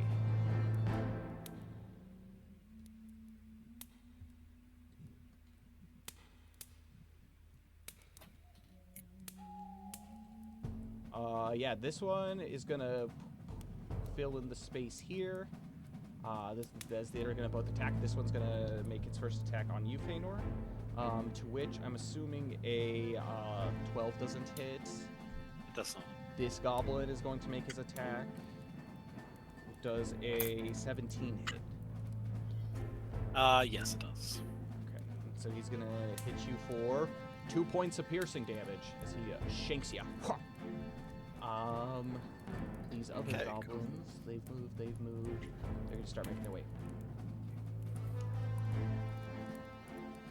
I like how I'm getting damaged just enough to maintain my rage. True. like literally, I'm taking like 1 or 2 damage a turn. And there's one more goblin that started climbing up the side. All right, so that's the goblins. It's Broadrock's turn. Oh, can't hear you, Dom. Okay, sorry about that. I will be right back. Let me just 5, 10, 15, 20, 25, 30, 35. How complex can I make my... How complex can mounts... How do I word this? what could mounts do? Like, should I just tell you what I want to do and see if Yeah, it's possible? tell me what you want to do. Baradorok Okay. is your like blood brother, bound partner Okay. for life. You're pretty So well I trained basically together. want Baradorok to come in 5, 10, 15, 20, 25, 30, 35, 40, and he's going to grab what's his face? He's like gonna use his teeth to grab onto some of his clothing and try to drag him out of combat. Yeah, you can have him dragged I can- out of combat. You can't I can have him- mount somebody. Like they have to be conscious to actually like get on Yeah. the mount. But He's you can going to have him try drag. he's going to try and drag Andy out of combat. All right, so you moved how many feet? 45. 45. So I have 15 left, I think. Double check that. So you 'cause have I can 60 do- feet, yeah. So Yeah. yeah, you're able to easily do that. No checks Sweet. required. Spectacular. Spectacular. Yeah, Andy, as he makes his way over in that direction. Sweet. Do you want to do anything with Lucy? I'm gonna move her into cover, so I'll do my animal handling check. Okay. That is a 21. Yep. Go ahead and move her wherever you want. How close to this wall can I get? You can get in the space next to it. Yep. Right Okay. alongside there. In there, just to give her the half cover. Yep. That'll do. Hope- That'll get some. Hopefully, that'll protect her from some of those arrows. Yeah, definitely. And that's all she's gonna do. All right, Theodric, it is your turn. Okay. Orcs in tow. Orcs in tow. Well, Theodric is going to attack the. Is that the orc in front of him with his longsword. Yep. Go ahead and make your attack. Does a 19 hit, Yeah, that does. and that is 8 points of damage. 8 points. All right. Hey. You slash and you leave this huge gash in his basically slash. Oh, sorry, 10. 10. I forgot I was in a rage.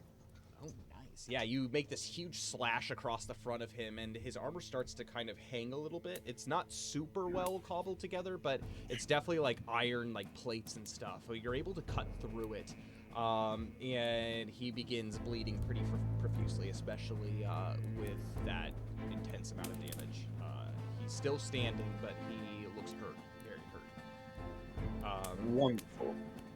Sweet. Anything else, Theodric? I don't think I have anything else I can really do aside from move. Okay.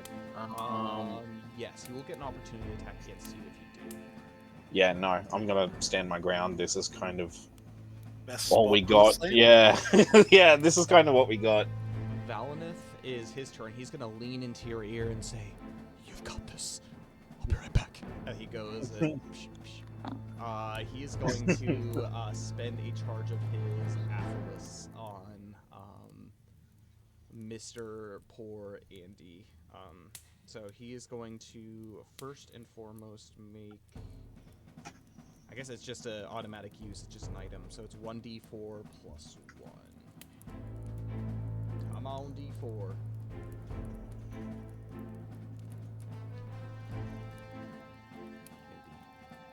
Oh man, now I know the struggle with the D&D Beyond. Max, so he gets 5 hit points back as he begins plugging up and plugging in the wounds where the athlete is like, "Don't worry, I got this." Oh, right there. Oh, and you can see that he begins flickering into like consciousness. Like, "Glad to have you with us, buddy. Come on, grab your spear." And that is going to be 5 points, which he's looking real good now, comparatively. He comes back and Valineth is going to keep his bow for now pulled. So How does throwing things work? I think I missed out last time when we were talking. so throwing things is just a regular attack. It depends on what you're throwing. What do you plan on throwing? Okay. I don't think I'm gonna do it because I'll probably miss, and it probably will be a waste. Because I've- certain weapons are strength based and certain weapons are. Oh, I was planning on maybe lobbing a flask of my lantern oil at that torch we've still got over there. But I think the way we did but I think earlier- it's just too late. I think what we did last time was it was just a strength. And I think you said just I had to more do fun. athletics. Yeah, it's like specifically. in athletics to like get it to like the point that you want, or you could do Yeah. in acrobatics for like a specific like I want to throw this here, or Yeah.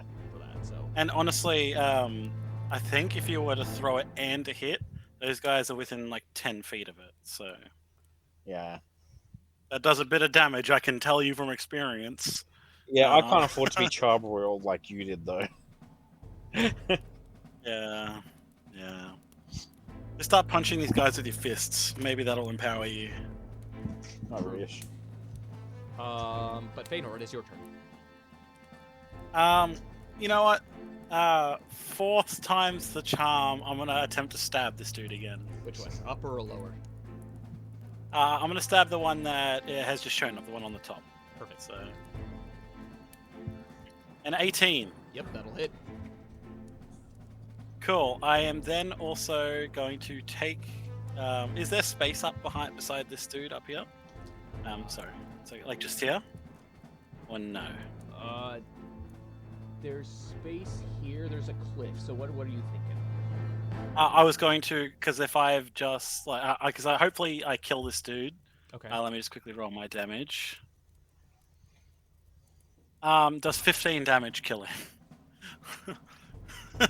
I am going to take the attack of opportunity, but I want to like climb up that, so I'm standing next to this guy up here. Okay, so that's going to be 15 feet of movement as you do so, and then boop, you Yep.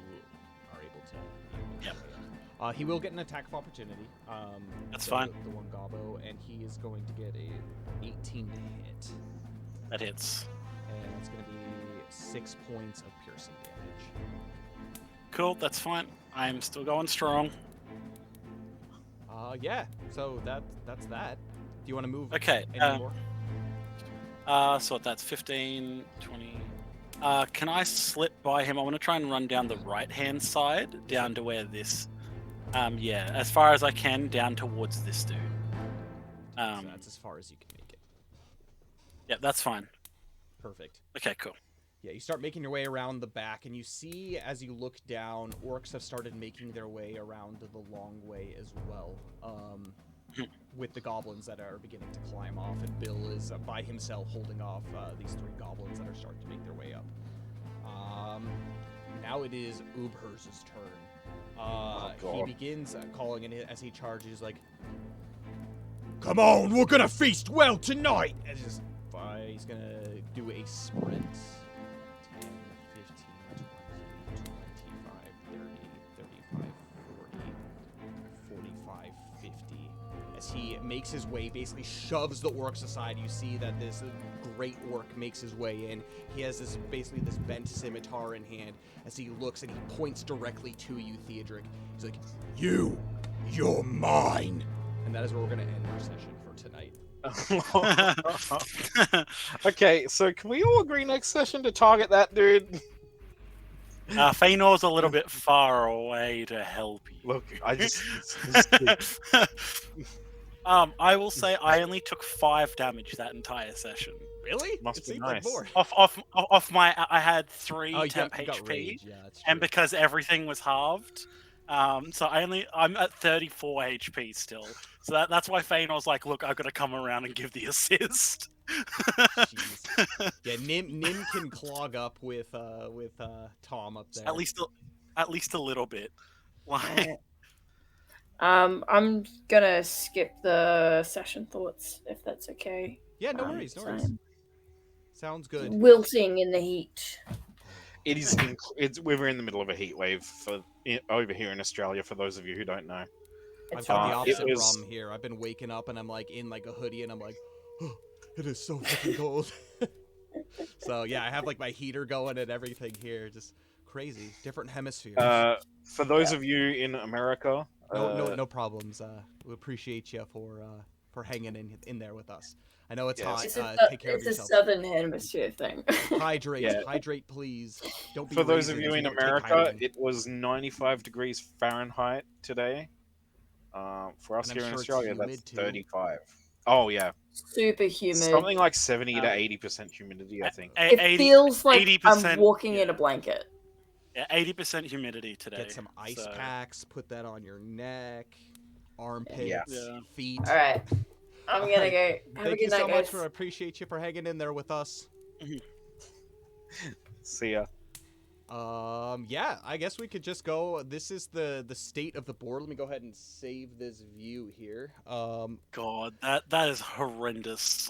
Uh, This is a mess. Every- let's be honest. Every time a you mess brought of a out more goblins, I was just like, oh. I'm like, he did say there was some firing off from the distance. Look, that makes sense. Oh, there's 4 more okay, that's fine. Oh, even more shots. Oh, I'm like, okay. Oh, and we there are got 4 more bats now. goblins. There are bats. Oh, That's crap. great. that's Oh, true. You and- haven't oh, seen now what that- the bats do yet, too. And the wolves aren't even here. I'm worried the bats are going to kamikaze into our fire and plunge us all into darkness. Hey, look, I'll be And fine. you just smiled when I said that, and that doesn't fill me with a sense of safety. No, Well, look, bats probably aren't going to be able to do that. But they do have some mechanics that are a little bit different than the typical D&D bat swarms that make life difficult. I will just say that. Oh, lovely. They're literally creatures of shadows, so that makes sense. They're not very benign. Not so much. But actually, I will say, so I will give a couple of cents before you guys speak. This might seem hopeless. You guys are doing super good. FYI, you're doing super duper well. I honestly, like, if it wasn't for the volley fire, I think you guys would be sitting pretty at this point.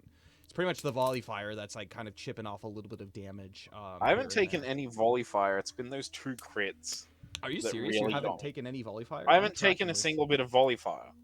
How much HP does Theodric have at the moment? He has 15 after being healed by Valineth. Okay, pretty you need me to come in and tank a little bit. I mean, I've got. Um, I am still enraged, thankfully.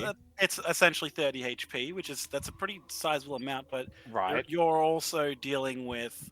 I got an orc, a bigger orc, 3 goblins, 2 more orcs, another goblin. I think the main issue is like I would have been sitting pretty if it wasn't for, like it was literally just like Two two crits. crits in 2 Yeah. different rounds in 2 rounds back to back. I was right? critting like crazy today. I apologize.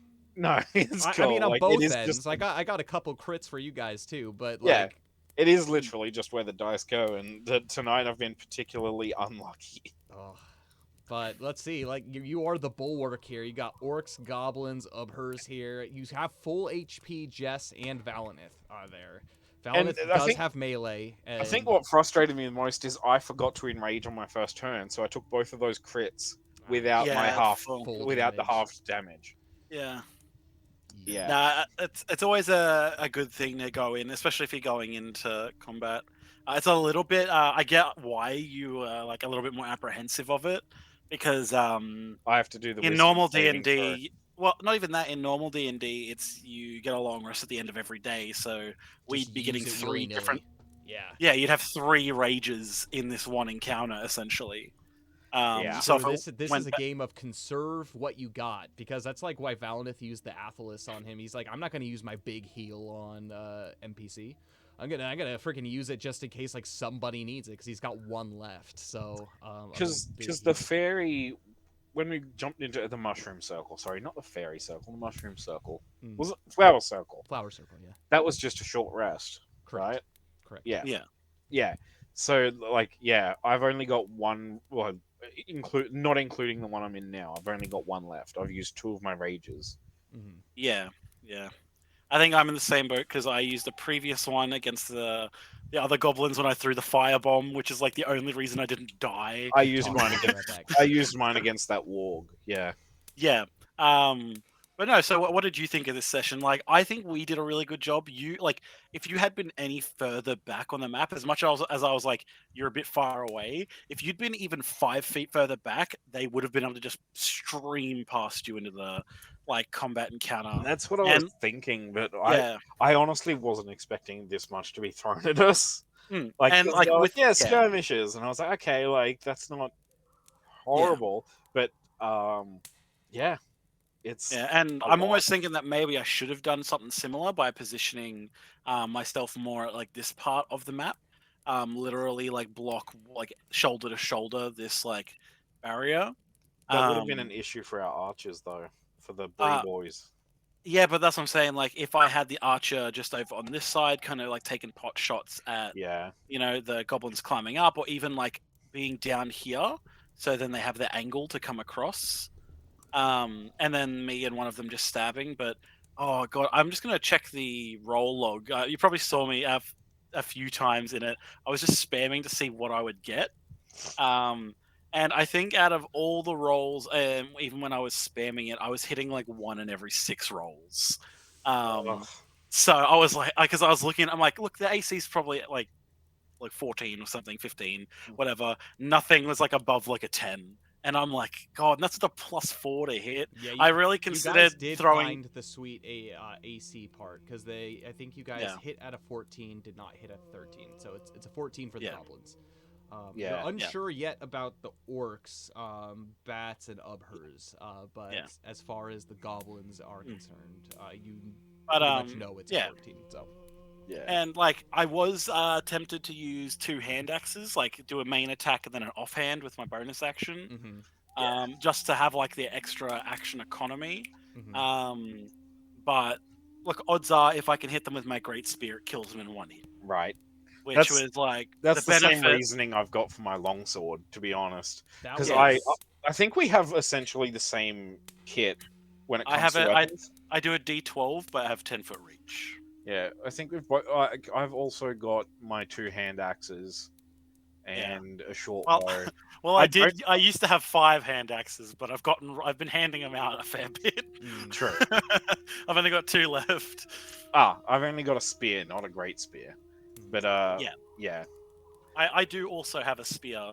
I was considering actually, in our next encounter, as Feanor's running along here, he's either going to throw a spear down at that orc, or he's just going to run the 30 feet and like stab this goblin that's climbing off the edge in the face. It's like, hi! Just so I don't lose my rage. Yeah. Yep. No, it's one of those things where like this encounter itself, I wouldn't be Theodric. First and foremost, I wouldn't be as worried. You're sitting at like an 18 AC, right? Yeah. I was getting some lucky rolls. Pretty hard. And so You're pretty hard to I think hit, with let's your be honest. 15 hit points, you're probably sitting much better than both Jess and Valinith, who are kind of squishier. I know Jess is pretty squishy. Valinith is like 15, so he's not horribly squishy, but yeah, no, it's one of those things where it's like as soon as they break through like this line here, like everything in here is squishy. Everything. Yeah. And so like being able to like hold everything back for as long as you can, or like with Urbhers and kind of like his challenge there, he's calling you out, Theodric. I'm really hoping that next session, I'm hoping that while I'm fighting Urbhers, Jessamine can get some good stealth hits on him. Yeah, she's hidden right now. And, so. and we can hopefully finish him quickly. Focus him down, and if we can kill him, it might break the spirit. It might of some break of the their other ones. morale, maybe. They'll probably have to do a roll, and we'll see if Yeah. Oh, for sure. But no, it'll be good. It'll be interesting to see what the bats get up to, because that's going to be annoying. It's going to like frighten all our horses or something like that, and they're just going to scatter. Look, at the moment, I think they'd be better off. Like... Look! If we die here, at least we died killing a bunch of goblins. like we've killed so many. How many did we end up killing? We killed like 8 or 9. Killed so or many goblins, and I was gonna say at the very beginning of the encounter, like I think with the exception of like a couple of shots, every goblin's been one-shotted pretty much. And so I think the only time you they guys are weren't rolling was pretty when high they for were the damage on this barrier from the volley. Yeah. The volley damage, I think, was the only time they didn't just die. There in was one hit. one more attack that I remember, and I think it was by Andy. The He made an attack or something. This Yeah, archer that's right. dude, the archer dude shot down at that guy and dealt some damage to it. Yeah, so the Brelanders aren't killing everything in one hit, but you guys are. So it's like you look at them and it's like 1 or 2 hits for all of the goblins, unsure about the orcs, but I will tell you this encounter is very winnable. Yeah, it's very winnable, but Yeah, it's You'll have just to- how you position yeah, yourself and the preparedness. I've seen You'll have this to remind play- us about our preparation dice, by the way, because I'm totally gonna Oh forget. yeah, Yeah, I no might worries, no just worries. You chuck guys that have in my one left, so notes. I We have might one just left. chuck that in my extras. I think. Yeah, or absolutely. notes or That could be very important going up something. here. I'm just But gonna put it in. I will our- say I've seen DMs go very easy style on this encounter. I've actually seen where this is like the end of like a quick like 2 or 3 shot campaign. This is like the final of it, and so it's kind of like some people treat it as like I'm going in here full rush. If I die, I die. For that being the case, That's but no yeah, fun. like this is very beatable.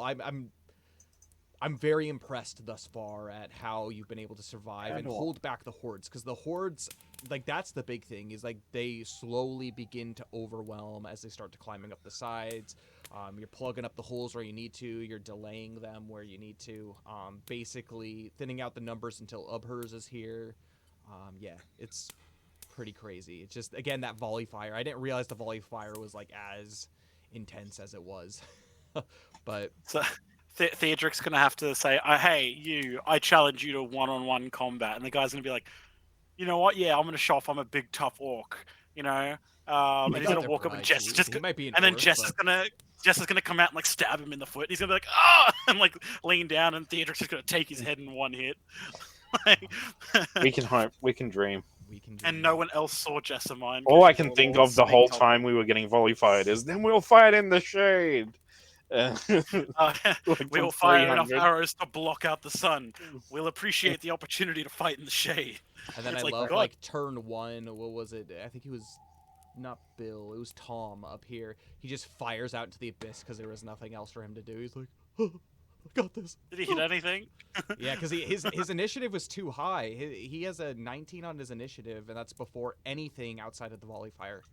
So I think that's my issue with combat is sometimes I never bother to remember the initiative. I just remember where I go in it. I don't bother remembering where anyone else goes. And I just think remember I that need to part work of the reason on in that. Everlast why I have at the top of the turn, you always roll initiative at the top of each turn, because it switches Yeah. things up and it makes that speed stat more important.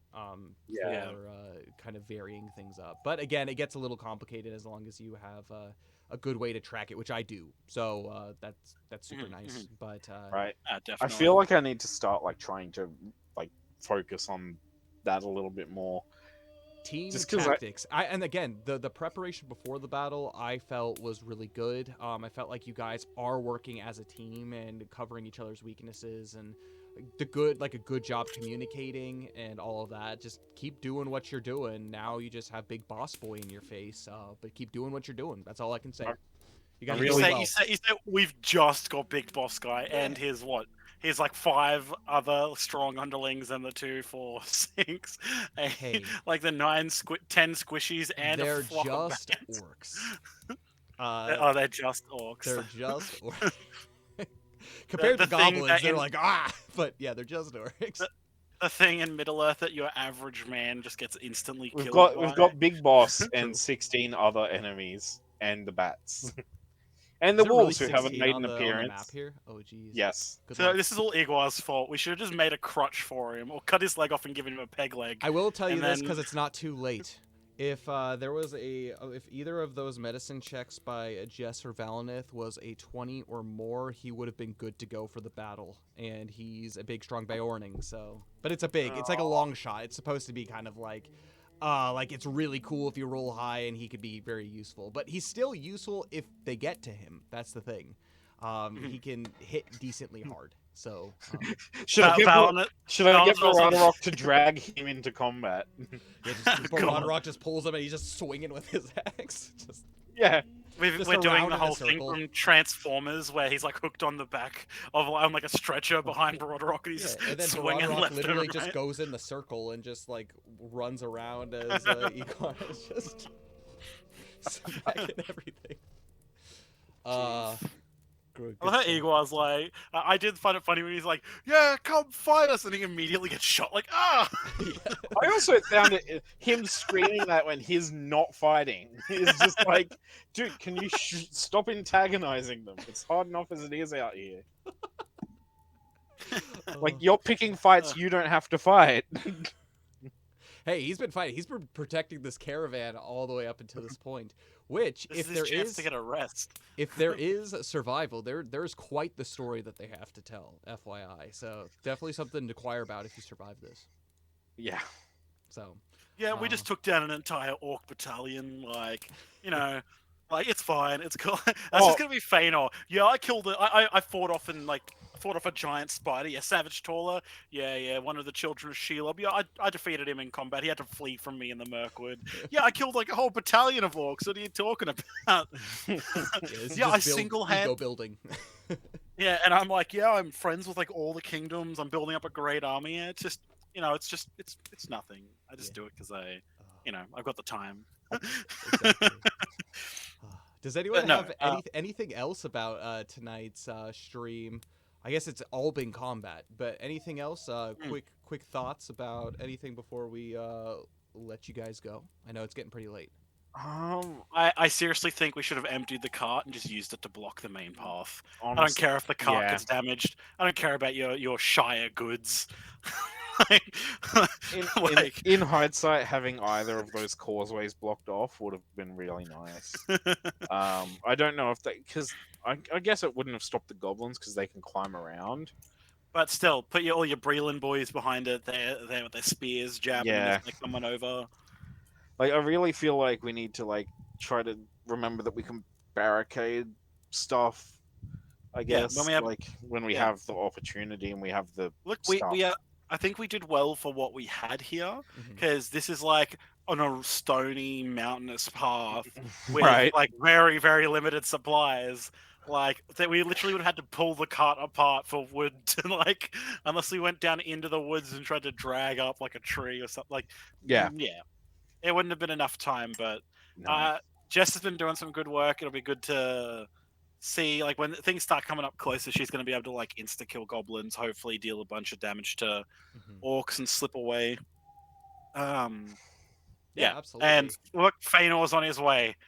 The things might start to overwhelm the other side, but then I reckon we will just end up barricading with like Nim and the other Breland guys up at this end, and then Feanor will just come in and whack everything and miss. And he fires and he misses. Fires again and he misses again. Yeah, but no, it was a good session, and I'm looking forward to next week. I've actually got to duck off. Yeah, absolutely. My partner's just got home, but enjoy your night, guys. Enjoy your night, everyone. It was fun, and it was good having a discussion with chat. Yeah. Talk to you later. See you, Nick. See ya. And that is a good place, I think, for us to be able to end, where we've lost 3 of our players at this point, and we're going to go ahead and shut this guy down. It's now just the Kyle and Dominic show here, and exactly what it is. yeah. You want to finish this battle one-on-one? Give me control of the army. No, but we do for the rest of this week. Dain isn't doing his normal streams, but Cole later today is at 2 p.m. Mountain Time. He'll be doing his 2 p.m. I think. Maybe not. But he'll be doing his stream. I think it's an hour later. Maybe. I don't know. I think it's 2 p.m. still. Mountain Time.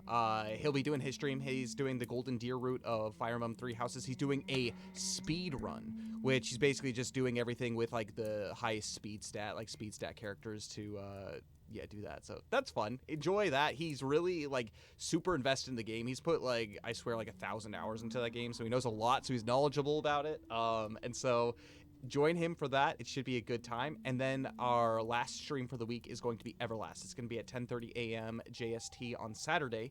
And they are in a dungeon, maybe not in quite as dire. No, actually, that's a lie. They're fighting a giant shark, a very, very ancient giant shark. So just dire get out of the circumstances. water, Yeah. So at least in your cases, you have barriers where they're just floating in the open ocean. So. It's good times. They have 3D movement, which is cool, but there's also a giant shark that could like swallow them whole. So that's fun. Join us for that. That'll be fun. But for next week, I'll let everybody else in the Discord know. it is the Thanksgiving holiday next week for those in the States, and so I am doing turkey prep, and so on Wednesday we are not going to have Adventures in Middle-earth next week because I have to prep a turkey because it's a lot of work apparently. 2-week cliffhanger on this. Leave a cliffhanger, and so we will come back the last week of November for some Adventures in Middle-earth. Hopefully at that point we can have our full cast of players, and we'll finish up whatever happens to the rest of this combat. It's intense. It gives you guys some time to think about it, rewatch past episodes if you haven't done so. Check out our YouTube, and also we have a plethora of other streams that will be happening throughout the week. I'll be continuing Baldur's Gate, Dain will be continuing his Sekiro, and Cole will be also doing his I believe, at least for the beginning portions of the week, his Fire Emblem playthroughs. And so but yeah, that's it on my part. Oh, Dai Snacky, they're a sponsor. They're a Japanese sweets and luxury treats company. They're amazing.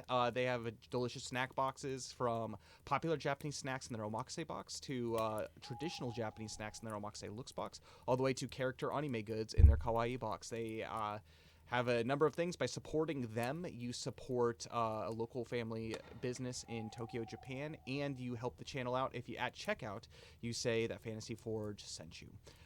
If you also put your Twitch name in the chat, you'll get raffle tickets toward, or not in the chat, on your order as well. You'll get raffle ticket towards when they give away an omakase box on our channel when we hit our referral limit. But other than that, I think that's it. Thank you so much for sticking around, Dom. And until then, we will go ahead and let you be for 2 weeks. I'll see you on Monday, or I guess I'll see you on Saturday, then Monday, for Everlast and Baldur's Gate. But until then, may the road go ever onward and onward. And thanks for stopping by. Bye, guys.